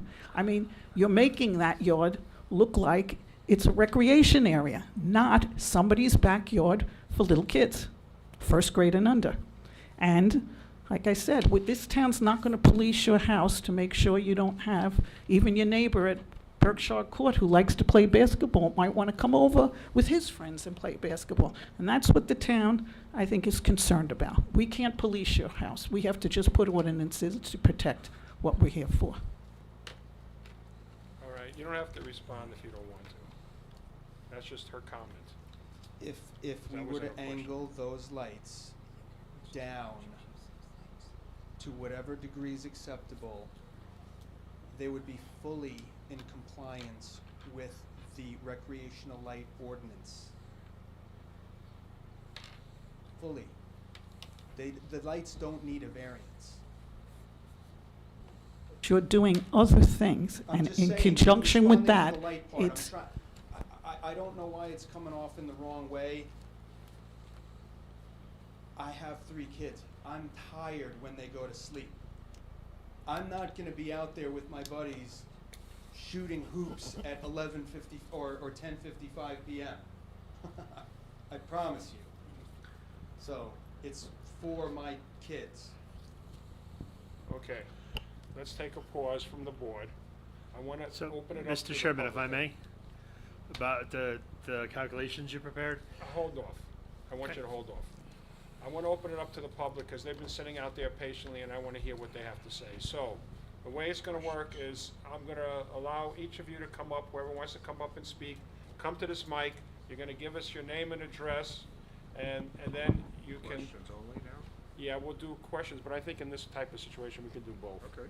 So you can ask a question of the applicant about his testimony, or if you want, normally we have comments at the end of our process, but in this case, since there's only 3 people, we'll have comments or questions. So you can come and ask a question, and then you can ask and say a comment of whatever you're saying. What? You're gonna be sworn if they make a Yeah, comment. they will get sworn when they come up. So If they who make wants a to go first? Come on up, sir. You raised your hand first. So state your name, and then we're going to swear you in too at the same time. Sure, thank you. David from 7 Berkshire Court. What's your From name? what address? 7. What's your last name? Kaiserman. You got it? Can you spell that for us? Sure, Kaiserman. Thank you. You swear to tell the truth and nothing but the truth, so help you God? Yes, thank you. Okay? Sure, so I live at 7 Berkshire Court. We don't have a problem with the basketball court. Doesn't affect me because we're uphill. However, I know we've been talking about 6 Berkshire Court, but 7 Berkshire Court, the lights are aimed directly at our house. So we are concerned about that. And when we signed the petition, my father did state that he was in agreement with the basketball court, but he had reservations with the lighting. And so we are concerned that they're aimed at us. 12 lights at 600 lumens are quite large. When I used to play basketball at the same house, up on the hill, set back far enough, don't worry, I played with the 60-watt bulb on the driveway, and I missed the hoop all the time, and I had a good time. Sir, are you stating that the lights from his house is reaching your house? Yeah, well, they're aimed at them. So correct. is it at night when you're trying to sleep, is it shining through your windows They or haven't anything been on like yet that? at night, but they're currently aimed. I just sent an email to Irina just now. I don't know if you want to pull up, because you actually see the whole entire property. You can actually show it for the board if you want. Can we do that? I just sent it 20 minutes ago. You Yeah, have so it? You let's wanna pause, show so us? pause for 1 second. Sure. Let's pull it up then. Okay, continue while she's pulling it up. Sure, thank you. So, even if you want to have lights, I mean, we're okay. I mean, we want to support his family. We want to support his children. We don't really know him, but we would like to get to know him, and we really, really appreciate all that he's doing.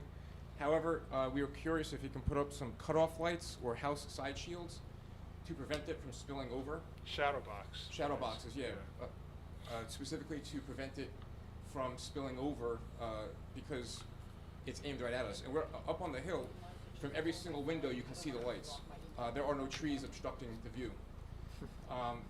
And the answer my dad said was, I'll just close the blinds, all of them. I said, why do you gotta live like that? You should be able to have your blinds open at nighttime. Mr. Kaiserman, this is the picture, just, Yes. she can't put it up, so, Oh. Mr. Jenkins, We're just passing around just so the you can phone. see it also, I have the picture. and yeah, I again, know, we saw we have yours. They've not been on yet because. No, let him finish. You Okay. can respond when he's finished. That's a view from our house. That's Okay. not the side view. That's actually from our front porch. That's what they look like from our front porch. Okay. So they are aimed at our front porch. So Okay. we would support the application if they were turned at a shadow box and zero light spillage according to the ordinance, because you're supposed to have zero light spillage as well. That's all we're really asking for. So that quote, according to the ordinance, no lights trespass across property lines. And I think the shadow box would be a good value. So Marty, that could be a condition? We can put whatever conditions we want if we want. Just to prevent that. And also, obviously, we talked earlier about No, it's setting a fine. precedent for future homeowners as well, not even just on Berkshire Court, but throughout the entire town. What if anybody wants to put them up? So, in summary, we do in fact support what he wants to do for his children. We want his children to be happy. But like my dad said to him, we are against the lights, specifically as they're currently set up. And so, basically, 7,200 lumens is a lot. Actually, no, I'm sorry. Yeah, 7,200 lumens is a lot. I did it based on foot candles equals total lumens divided by area in square feet. Slightly different calculation. And so, the last thing is we just want them happy. We want everybody happy. But we just don't want the lights aimed at our house. We actually moved from Staten Island in 1980s to get away from lights. Honestly, and our other neighbor who moved out actually came from Jersey City area. He's not there anymore, and he left there to have no lights. So when I used to play basketball, I had to have a 65-watt bulb in the 80s when I used to play basketball, and that was my compromise to my neighbor. I said, I'm going to be playing all night long, but I got a 75-watt bulb, and that's it. He left. He moved. He's a great guy. I'm not going to tell you who he is. Still a great man to this day, but I just wanted us to not have that issue as well. Although we are up and above, that picture was taken from up and above at our porch, which is first level. And that's what it's actually, you can see it very clearly aimed. So whereas we have no beef with Mr. Jenkins at all, we don't want to have neighbor rivalries. I don't want that. We moved out of Staten Island to get away from people like that. We've been very good here, and the neighbors have been very good. We want to maintain that. It's just a lighting issue for us. Just box it out and redirect it to the right. And whatever you guys got to do with the other stuff, which I don't know what you're talking about, that's all professionals. We don't really care about that stuff. Not at our house, it's all masking, very simple. So to be clear, you're the neighbor where the basketball would go into your property? No, Okay. that's number 6. That's We're number number 7 across the street. Number 7. So Craig or Marty, my question is, the variance that we're deciding on tonight, is it a light variance? Or is it No. purely where the basketball, Setback. the setback? Setback. Okay, so if we want a shadow box, does that pertain to the variance that we're approving? No, it could be a special condition. Marty? So you had It's a kind of, sports court, you you had guys, brought it up right? before when the question was raised about the lights. Based on your testimony, and we'll let Craig confirm, but it seems like your lights are conforming. However, because you need another variance, the board, if they could impose conditions, right, if you will, to grant those other variances. And one of them could be. I don't want to upset the people light at box. 7 Berkshire, right? Okay. If we got to aim them down. Oh, these shadow lights- box, shadow these- box. These lights have never been on. Yeah, I said that. yeah. I don't know if a shadow box is if we could agree that there will be no direct light into any. Well, I Mr. mean- Jenkins, make it easy. Would you, if the board were willing to approve your application with conditions, would you agree to put what they call a shadow box on those lights? Or get new light fixtures. That's what they're gonna be asking you, I'm pretty sure. If we could find a way, I'm trying to be cost conscious here, like these lights aren't like $2 each, Well, that's what right? I'm not saying the lights, could you install, you're an I don't know engineer. how you would do a the shadow shadow- box. I can put Wait, something. you know what? Let's not get into the lights right now. 'Cause Absolutely, my I'll engineer is accept gonna whatever talk about that. contingency, yes. We just, okay, so thank you very much So in for your summary, I want to testimony. thank the board. Also, Mr. Jenkins, we do respect you. There's no ill will here. We just don't want bright lights. It's very We'll simple. take it. That's Completely exactly- understood, completely Thank you understood. very much. Thank you for sharing. Very, very, Thank very, you. and good luck with the application, honestly. Okay. Thank you. Thank you. Sir, you in the back, you wanna come up? You were the one that raised your hand next. What do you need You me to swear, do? and you swear to tell the truth and nothing but the truth, so help you God? Sure, yeah. And your first and last name and where you live. It's Michael. My first name is Michael. My last name is Quirk, Q-U-I-R-K. And I live at 10 Longview Drive. And whereabouts is that? 10 Longview Drive is on the other side. Relative to him, whereabouts is that? Can you describe where We're you? adjacent neighbors. So my backyard and his backyard are on the same property line. So are you the neighbor that the basketball will go into the No. yard? No. No, you're okay. That person's not here. So I just came out to support Mike and support his improvement. We don't feel there's a negative impact of certainly the basketball hoop and we support the application and, encourage acceptance. So no lights will shine in your backyard, and you won't have any basketballs going in your backyard? We have no issue with the installation, no. Okay. Just spell your last name again, I missed it. Oh, yeah, Quirk. Thank you. Thank you. Appreciate it. You're next. Swear to tell the whole truth and nothing but the truth, so help you God. Yes. So it's Joe Romano, 64 Telegraph. I've spent a lot of time with at Mike Jenkins' property. Some of you might know he and I ran together for the Township Committee in 2020, so we've been friends for a long time. And I've seen this property develop, and I have some thoughts on some of the comments from Gene and John, just because I'm very familiar with it, and I wanted to comment on my thoughts and supplement some of the things Mike has said in relation to it. I do agree with him that the location of the basketball hoop is actually the safest when you have little children, mainly because the structure behind is a playground, and the way that all of our kids age, and it's not just us, but many friends use the Jenkins property right now to kick balls around, and our kids are all friends. We wouldn't want to have a basketball hoop and small children playing on a playground right now and have basketballs flying into a playground.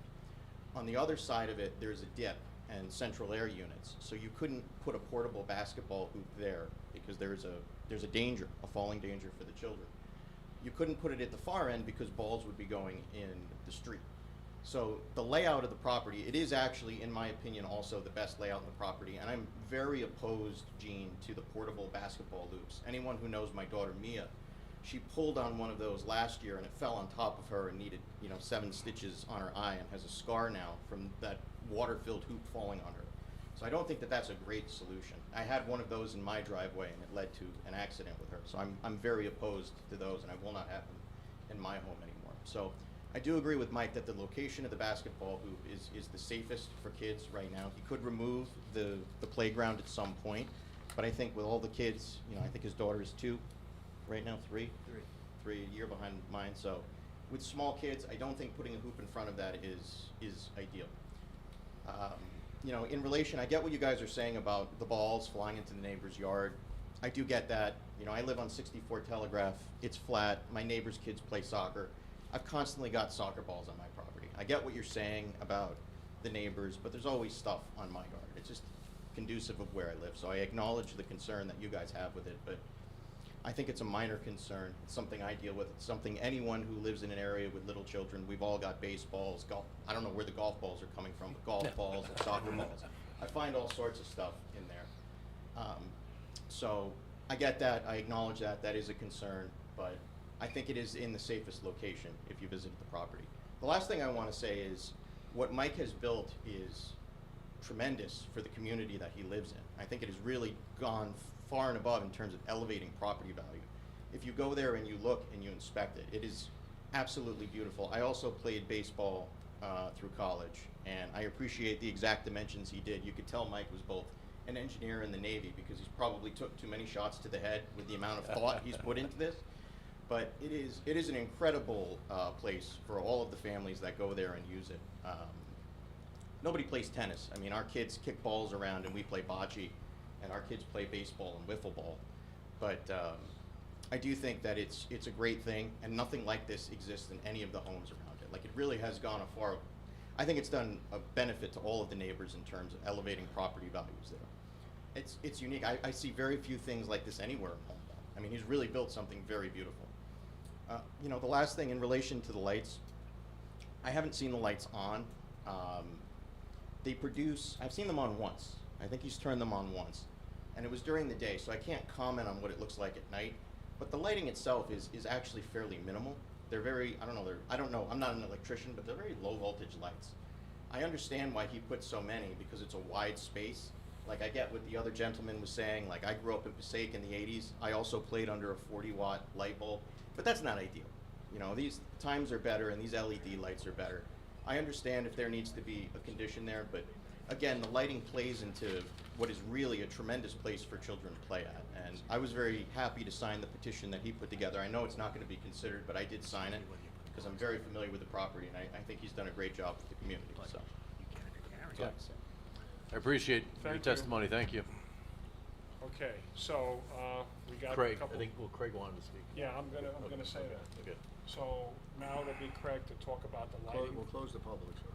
Well, we could leave it open. Okay, all right. Let's leave the public open in case we want to follow. So go ahead, Craig, it's your shot now. Okay, Tell so us about all the lights. listening to your testimony and of the residents, I see this as there's two issues: the setbacks for the sport court, and if the board were wish to grant, that variance, that so be it.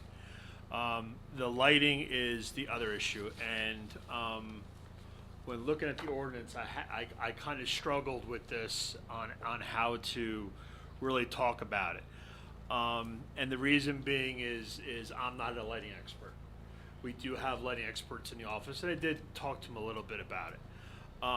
And generally, when we look at a lighting plan as prepared by either another engineer or a professional that has like literally a point cloud, I think a lot of the board members have seen those before, where it's basically points all on a map telling me what the foot candles are at different relationship to the lights in certain, usually it's a grid pattern. And what that usually the ordinance has requirements where at the property line we're allowed 1 foot candle or 0 foot candles. Now, interestingly enough, so I don't know if you could bring that up to section 30-169, 3069. So 30-69 of the ordinance talks about lighting. Now, 3069C talks about the residential private recreation lighting or above ground illumination. Now, if you went to the next section, which doesn't relate to residential, again, it says there needs to be X amount of foot candles at the property line. So this section that relates to residential does not. So that's what I was trying to struggle with is, I'm an engineer, I like to see numbers. At this point, it needs to be this, it is this. And what I could come up with was the statement that I made earlier where it says, at the surface to be illuminated, which means you have your sports court, you could have up to 20 foot candles at the sports court edge, and then once you get beyond it, you can't have any lighting. I know it's not practical, so that's what I'm trying to figure out how to best to kind of go through this. Now, when I talked to my lighting expert, they said, generally you don't have, unless you have some sort of a shield, you don't have a cutoff. So light as it, gets more distance away from the light, it peters off, or lessens. And again, I'm not a lighting expert, so you had that statement in here, and I don't know that. So I would have that's to. how light works. The intensity of light reduces at the inverse square of the distance. I'm not saying that's not true. I don't know the answer to that, so I would go to my lighting expert to ask that question.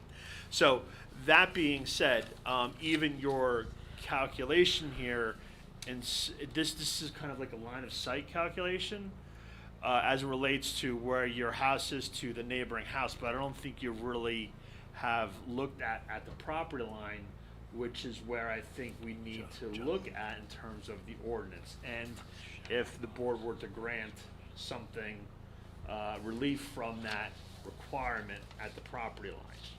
So, when I did speak with my lighting expert, he said it was like $50. It's something literally the size of your phone. It's like a light meter, where you could take light readings at specific locations.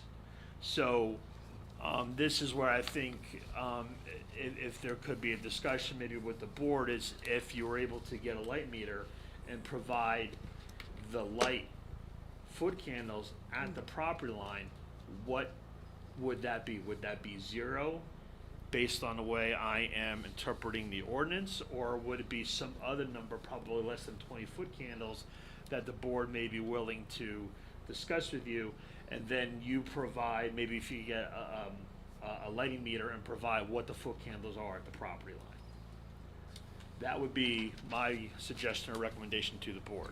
So, just so I understand, your suggestion is to get a lighting meter. Do I need the beep space? Yeah. Your suggestion is to get a lighting meter, It's not on. and as long as it's less than 20 foot candles at the property line, Well, no, the way I'm interpreting it should be 0 at the property line. It's not gonna be 0 at the property line. And I understand that, that's Un- practice. Unless we So- can aim the lights straight down. And then, And then I understand it's not helping you at all. well, no, it would, if that's all we can do here, if they have to be aimed straight down, I'm fighting for as much not down without impacting our neighbors negatively. Again, I said it in my statement, these lights aren't ready for prime time. They've not been on. I tested them one time, right? So they're hooked up, but they're not on. So if we have to agree on a configuration that makes sense for everybody, let's go, like, that's fine.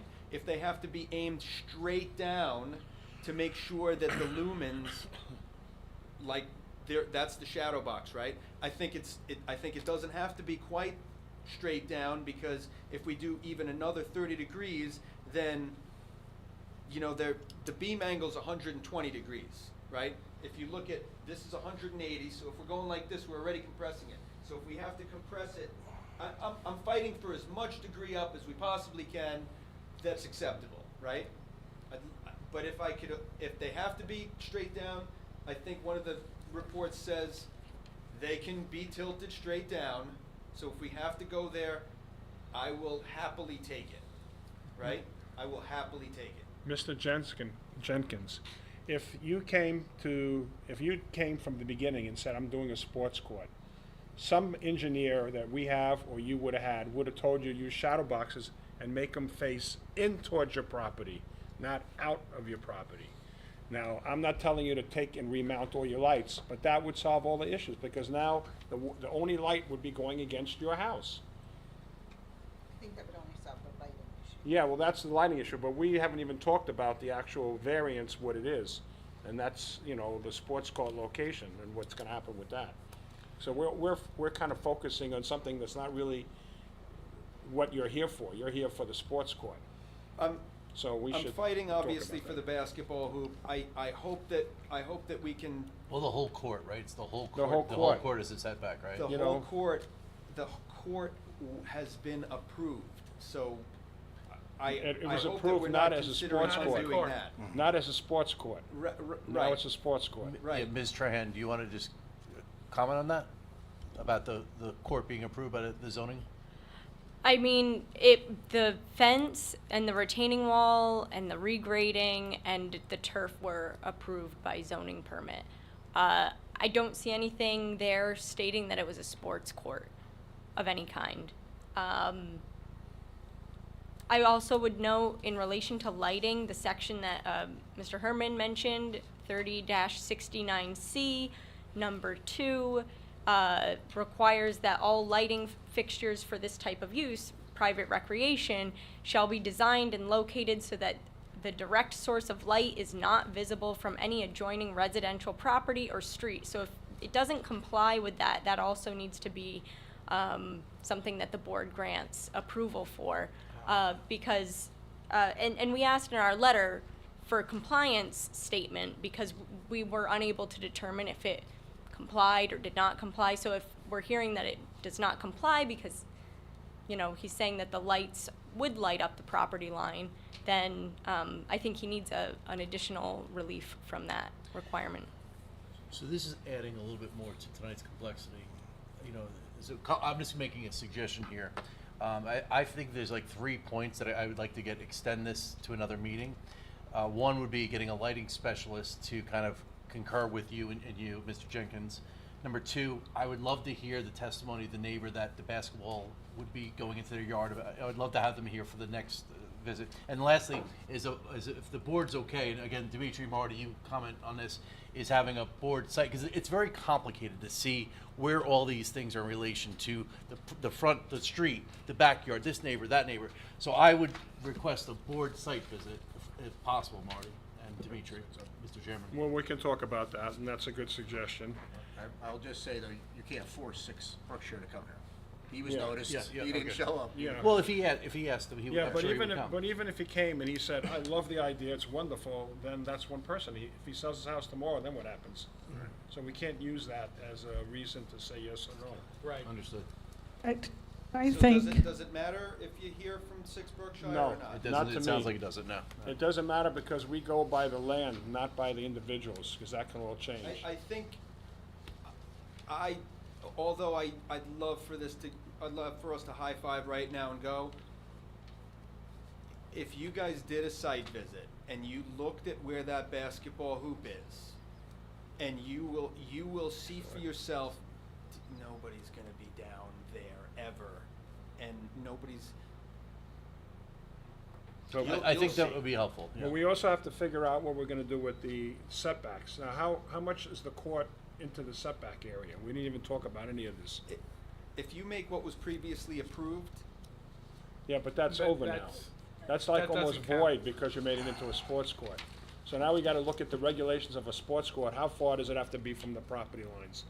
From the front yard, so from Berkshire Court, it has to be 100 feet because it should be double the setback And where for is a he principal now? structure. Where is his thing? The court is, he's saying it's 22 feet. the fence. The fence, so that's about where this So court starts. you're saying we need 150 feet and he's at 100, 100 feet and he's at 20 feet. that's right. Okay, and the sides? The sides, the requirement is 25 feet for accessory structures in the R40 zone, so that relates to the hoop itself. And then the, and that's 2.5 feet from the side property line. So the issue is the front, basically, 80 feet. Well, the front and the side. And the side. And the side. What is the The- variance for the side? I'm sorry, repeat that The, again? the side, the fence is 0 feet from the side, and then the hoop, according to the files that we have, was 2.5 feet. And it Although should I be can how tell- many? How many should it be? feet? Yeah. 25. So there's a 23-foot variance he's requesting. Yeah, although I did hear testimony that maybe the hoop is 6 feet away, or I was a little confused. The base of the hoop is 2.5 feet, I think, from the fence or the property line. The fence is a half foot away from the property line, so. But then the backboard where the hoop's mounted comes out another 4 feet from where the post is, right? Does that make But sense? the structure is the structure, The whatever. structure where it comes in is 2.5 feet away, but the thing And it has people to are be shooting 25 at is feet. 7 feet away. And that has to be 25 feet Or away. 6.5, yeah. And that's like a huge variance for us. No, You- I guess the worst case scenario is we unsports court this, rip the lights and the basketball And we hate hoop to down. tell you to do that, so we're trying to figure out what the heck to do. Recognizing, I appreciate I think what it. we're gonna have to do is take your suggestion, because even though the lighting isn't a variance, it is a concern of neighbors and some of the board members. Well, it is a variance if his neighbor can see it directly. Right. According So to- it is a Okay, variance. so, It won't, the neighbor will not see it directly. We need to write that down and commit to No, that. no, no, but if we get a Excuse me. lighting specialist, Craig work with you on, Mr. Herman, could work with you on a lighting specialist, and then that, he can work with you on the shadow boxes as well, if we have a professional doing this.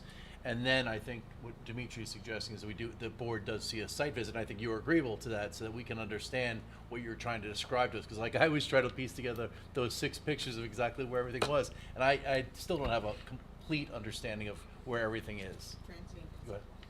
we just heard testimony from the planner about an ordinance about light that said that the source of the light shouldn't be seen by neighbors. We just saw a picture here that he can see the source of the light. These lights aren't set up to go yet. They've been installed. That's all I shared. But it Again, says source of the light. It doesn't say the illumination. It says the source of the light. So if I'm looking at that picture, that's the source of the light to me. So you'd have to change, in order to meet the To not require a variance. not require a variance for your lights, you'd have to make it so that he can't see the source of the light Right. from So his if we property. face them all straight down, Or whatever at you some do. point, he's gonna start to see the light, right? At some point, we But lift he the doesn't face see up. the source of the light coming at him. I think there needs to be a clarification, and the way I'm interpreting the source of the light is the actual fixture. Can they see the Fixture? fixture? Oh, So if That's, what I'm, There's a fixture, that's gotta be hidden? that's the way I'm interpreting the ordinance. And unless, This board approves variances when we feel it's appropriate to not interfere with a neighbor, or it's for the benefit, or not, doesn't have negative impacts. But I've got somebody in the audience that just said he took a picture, he can see your lights. Granted, you haven't lit them up, He could see but the fixture, not the light. It didn't But go when- on. No, he can see the Configured light. you can Well, see the the fixture, light. the front, from his front porch. They're not configured yet, they've not been on.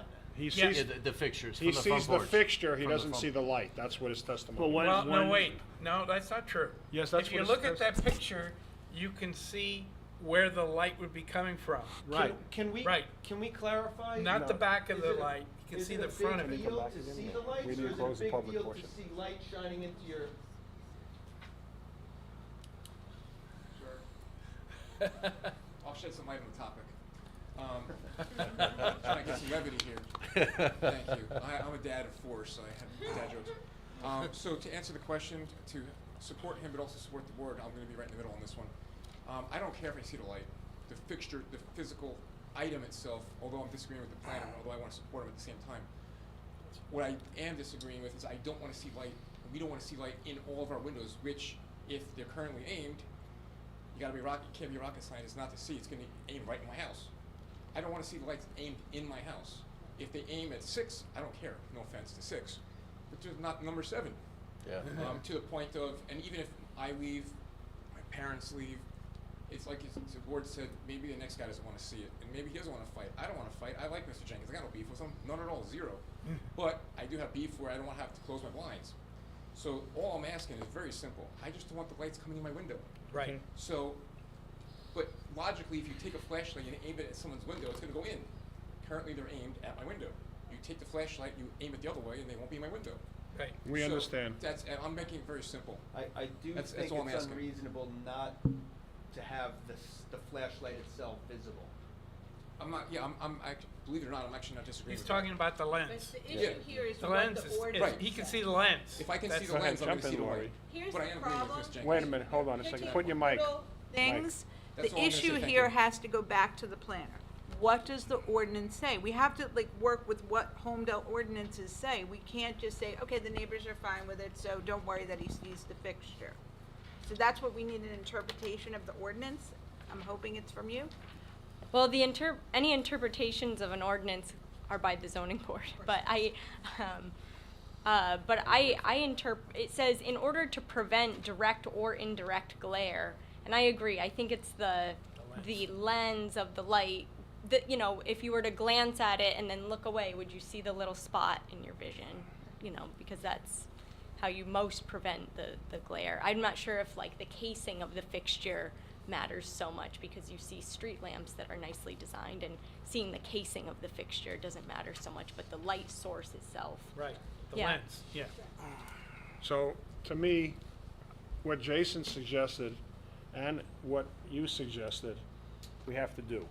Which means he has to set the lights up facing as low as is possible and tell us that on such and such a date, I'll have them on for 1 hour, and hopefully all of us could drive by there at that time to not only see how the lights blur, but also understand the layout of the backyard.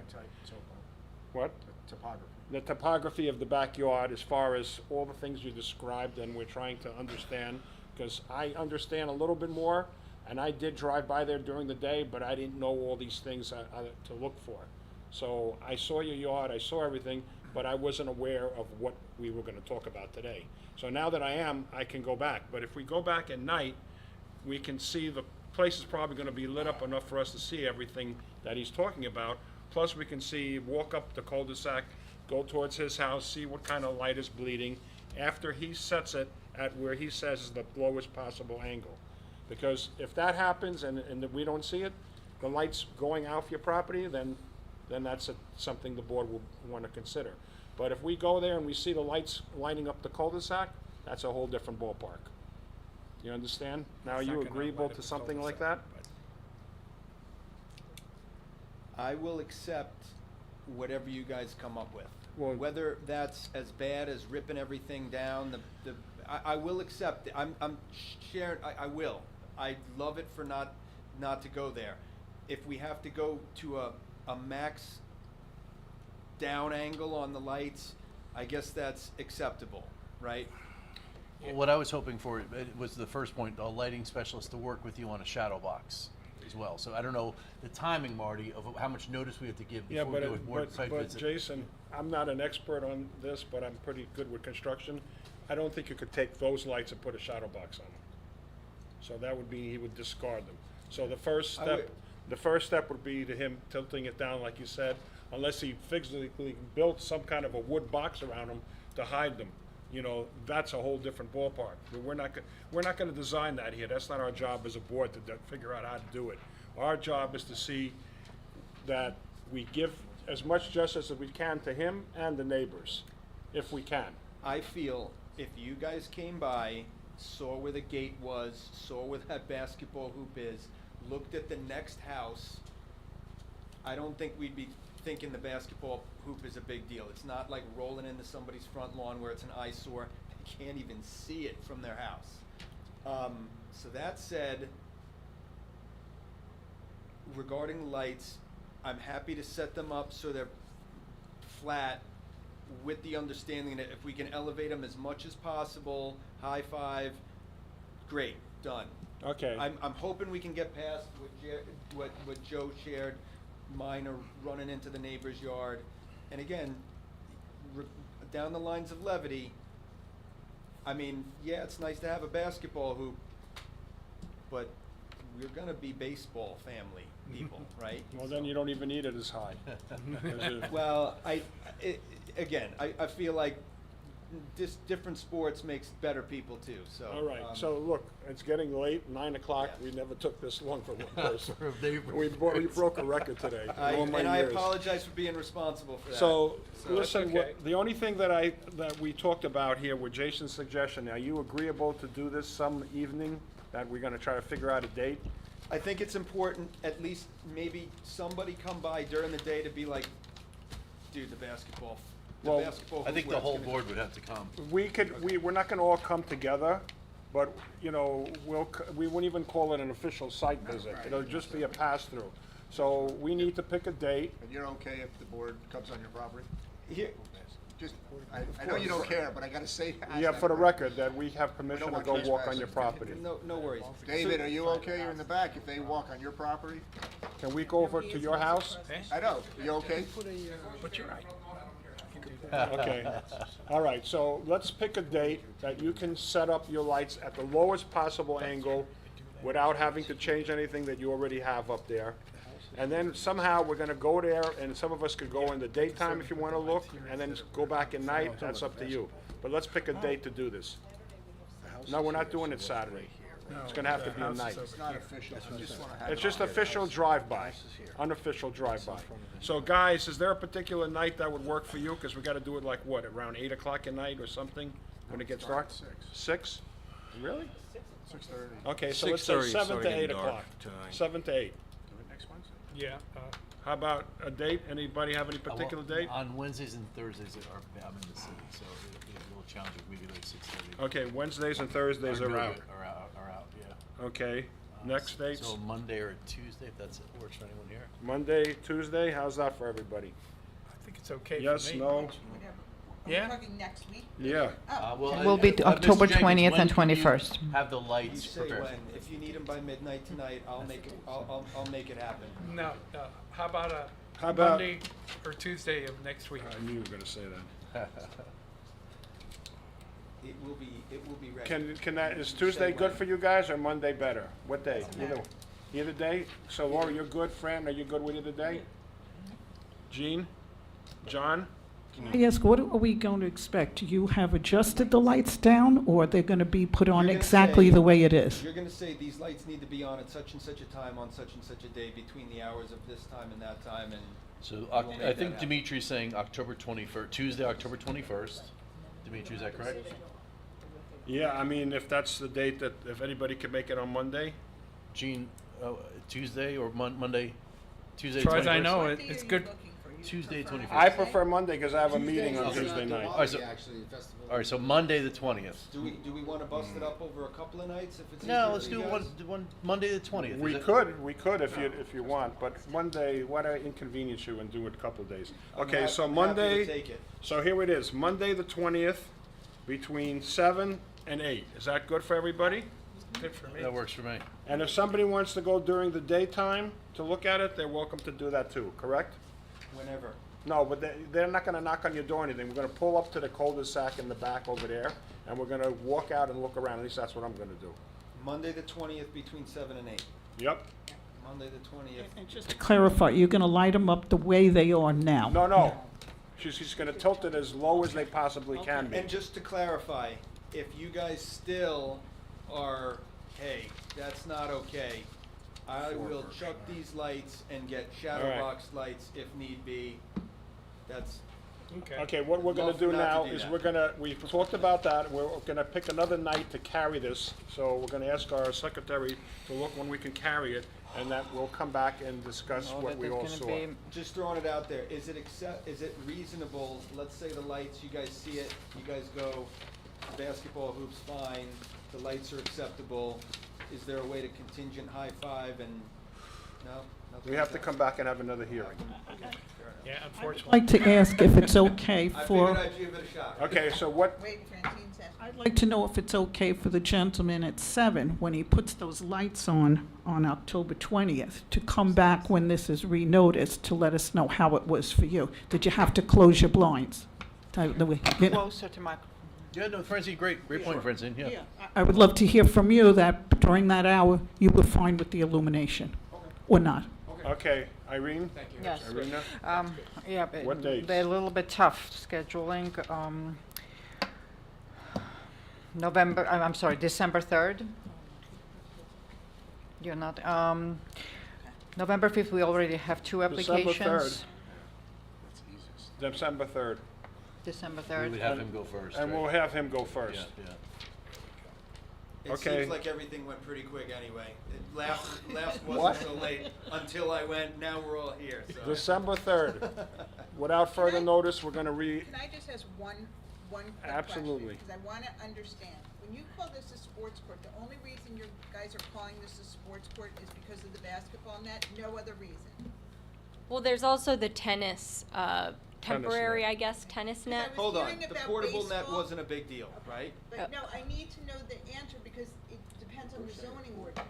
That's why I need If it wasn't a clarification. sports court, then it would be a You different wouldn't be rules. here. I think, So from need what to I know. understand, the basketball hoop made it a sports court, right? Yep. Right, but I wanna hear, like, is that the only thing? So if there's baseball, he's talking a lot about baseball, and it's measured for baseball. All right, so I don't she's wanna got a be good point, bashed. Lori. Like, is that okay? Is I it? just wanna know if that's Okay. okay Go ahead. before we. Let's wait for the answer for her to tell us. It's designed for No, kids to I wanna play on. wait for the professional to tell me what the ordinance is. I'm not being rude, I just No, wanna I get know it, the I get it. ordinance for I get it. clarification. Because you're good now if it's only the basketball court. There's I'm not gonna just be any trying to other figure out. structures. And as far as the tennis, somebody's talking about a tennis net, there's no permanent posts going in for anything, like, No, we're but I'm hearing Yeah, it's but if you play clearly tennis, measured it's a for tennis ba- court. But I'm hearing it's measured for baseball. You know, like, we're he's not- been we're not very gonna place honest, in that. So I'm hearing it's measured for baseball, so I don't wanna come back There's and one- the neighbor there's one- complains that the there's road one length- baseballs are.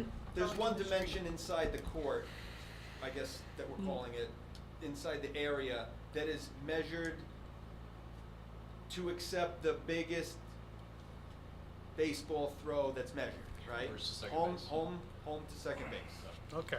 All right, Chairman, so the ordinance doesn't define it so clearly. However, I think the testimony has been clear that it is intended for sports use, whether it's baseball, it was designed for that, to those dimensions, whether it's got a temporary tennis net or the permanent or portable basketball hoop. It's clear that its intent is to be used for sports. So it's a sports court, that's your answer, Lori. That's what, I want everybody to understand that, so that we're not back here again when a different neighbor complains there's baseballs in their yard, or Yeah. a car gets hit by a Well, baseball. the biggest thing too is how do we handle the setback situation, because that's That's the quite a problem. big number.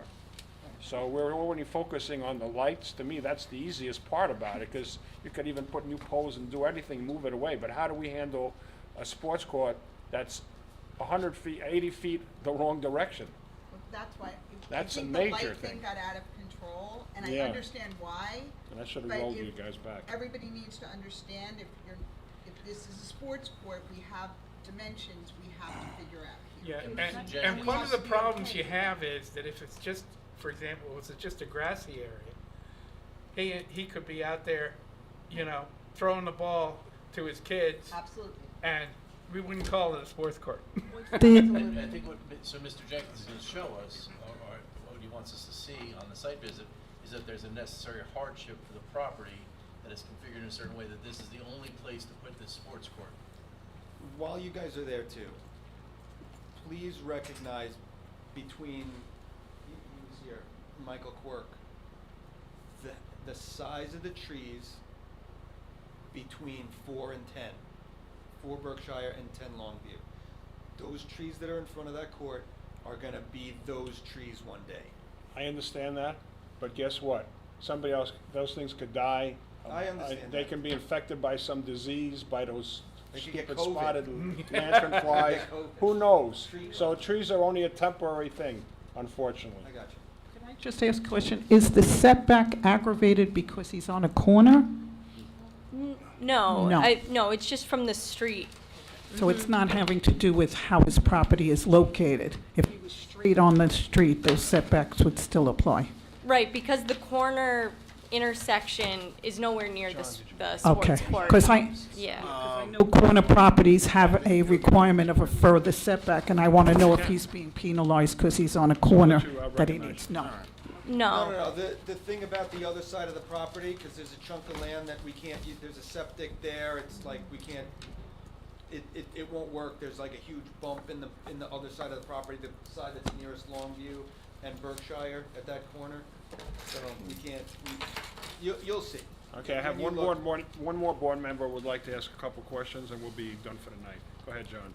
Actually, the question I was going to ask you, it'll be covered when we do the site exam, because it really has to do with why you think you can't have a portable basketball hoop in a different location. But I guess we'll see that when we go on site. The only other question I had for you was, earlier when you were describing the sports court itself, it sounded like you were trying to describe maybe a dangerous condition. You lost me when I was trying to follow you. You made some reference to what the movie Hellraiser or something. Oh. What were you trying to describe? 'Cause I was trying to follow. I know that movie, the but guy you lost that me with has what you were the doing. spikes coming out of his Pinhead, yes. Whatever his name is. What were you trying to describe? When I was digging the hole for the cement to go in, if you go to Home Or Depot, they rebars. have like these 1/2-inch rebars that are this long. There's about 30 of those that are half buried into, so I wanted to make sure that the lump of cement that went in is grabbing the surrounding dirt in a big way, and you use rebar for that, right? So there's about 30 pieces of rebar, like Pinhead, stuck into the ground around. So and again, there's a lot of cement in the ground there, and it's not gonna move. That was the point I was trying to make. Okay, but the rebarb is not I didn't protruding just- up I out didn't of the just ground, dump- right? I Okay. didn't just dump cement in a hole. There's rebar that's grabbing the surrounding dirt as well. So Okay. you're saying the I construction, hammered in the rebar into the dirt around it, Like sideways, they went sideways into the dirt. all around. Yeah. So Right. Okay. sideways, this way, underneath. So 30 it's is a all lot. and so in other words, if somebody in the town was to say, is that a good structure, and could we bless it if it was in the right position? Yeah, but Then you're saying that it should be I don't a good think permit. I don't think they worry about that. No, they don't, I but know. That's what he was saying. All right, John, is that it? I just want a clarification from one. John, wait, John, you done? Yes, thank you. Okay, go ahead. So if it's portable, the net in particular, it wasn't considered a sports court because it wasn't in the ground with concrete and with posts? Or was it a sports court? But, What, so. prior to the basketball court? So the zoning officer didn't call it a sports court in the original approvals of the permits. At some point, it was, when the basketball hoop was installed, it became a sports court. I think the testimony tonight further supported its classification as a sports court, were the hoop to be permanent or movable. I mean, it's intended for sports use, and it's designed to be a court surface, right? It's not just a lawn area or a driveway. It's really designed to be a court. So absent like more specifics in the ordinance, which there isn't a great definition, I think the board could and the board is willing, able to do interpretations. Do you consider this to be a sports court if it's just portable, nets and hoops? Yeah. That's something that you could decide. Basically, on what you said, he testified that he's throwing the ball in there, so that's it, it's sports, right? It's supposed to be a versatile playing area for kids to play in. Sports And court. we made it as big as we possibly could afford. So that's it. So it's a sports court. So we have to follow the ordinance based on that and make a decision. Okay, anything else? Just Okay. need motion and second to carry. Motion to close the meeting? No, to carry the application. Oh, I thought we did that already. No, you just said. Okay. No. Let's have a motion to carry this application to, what was the date? December 3rd. I motion to carry this application Without further to notice. December 3rd without further notice for Berkshire Court for the variances of the setback in the That's all property. you had to say, that's it. And the Okay. second, please? Second? I'll second it. Okay, voice All in vote? favor? All in favor? Yes. Aye. Yes. Thank you. Okay, can I have a motion to close the meeting? I'll make a motion to close the meeting. I'll second it. Okay, thank you. Have a good night. Finished.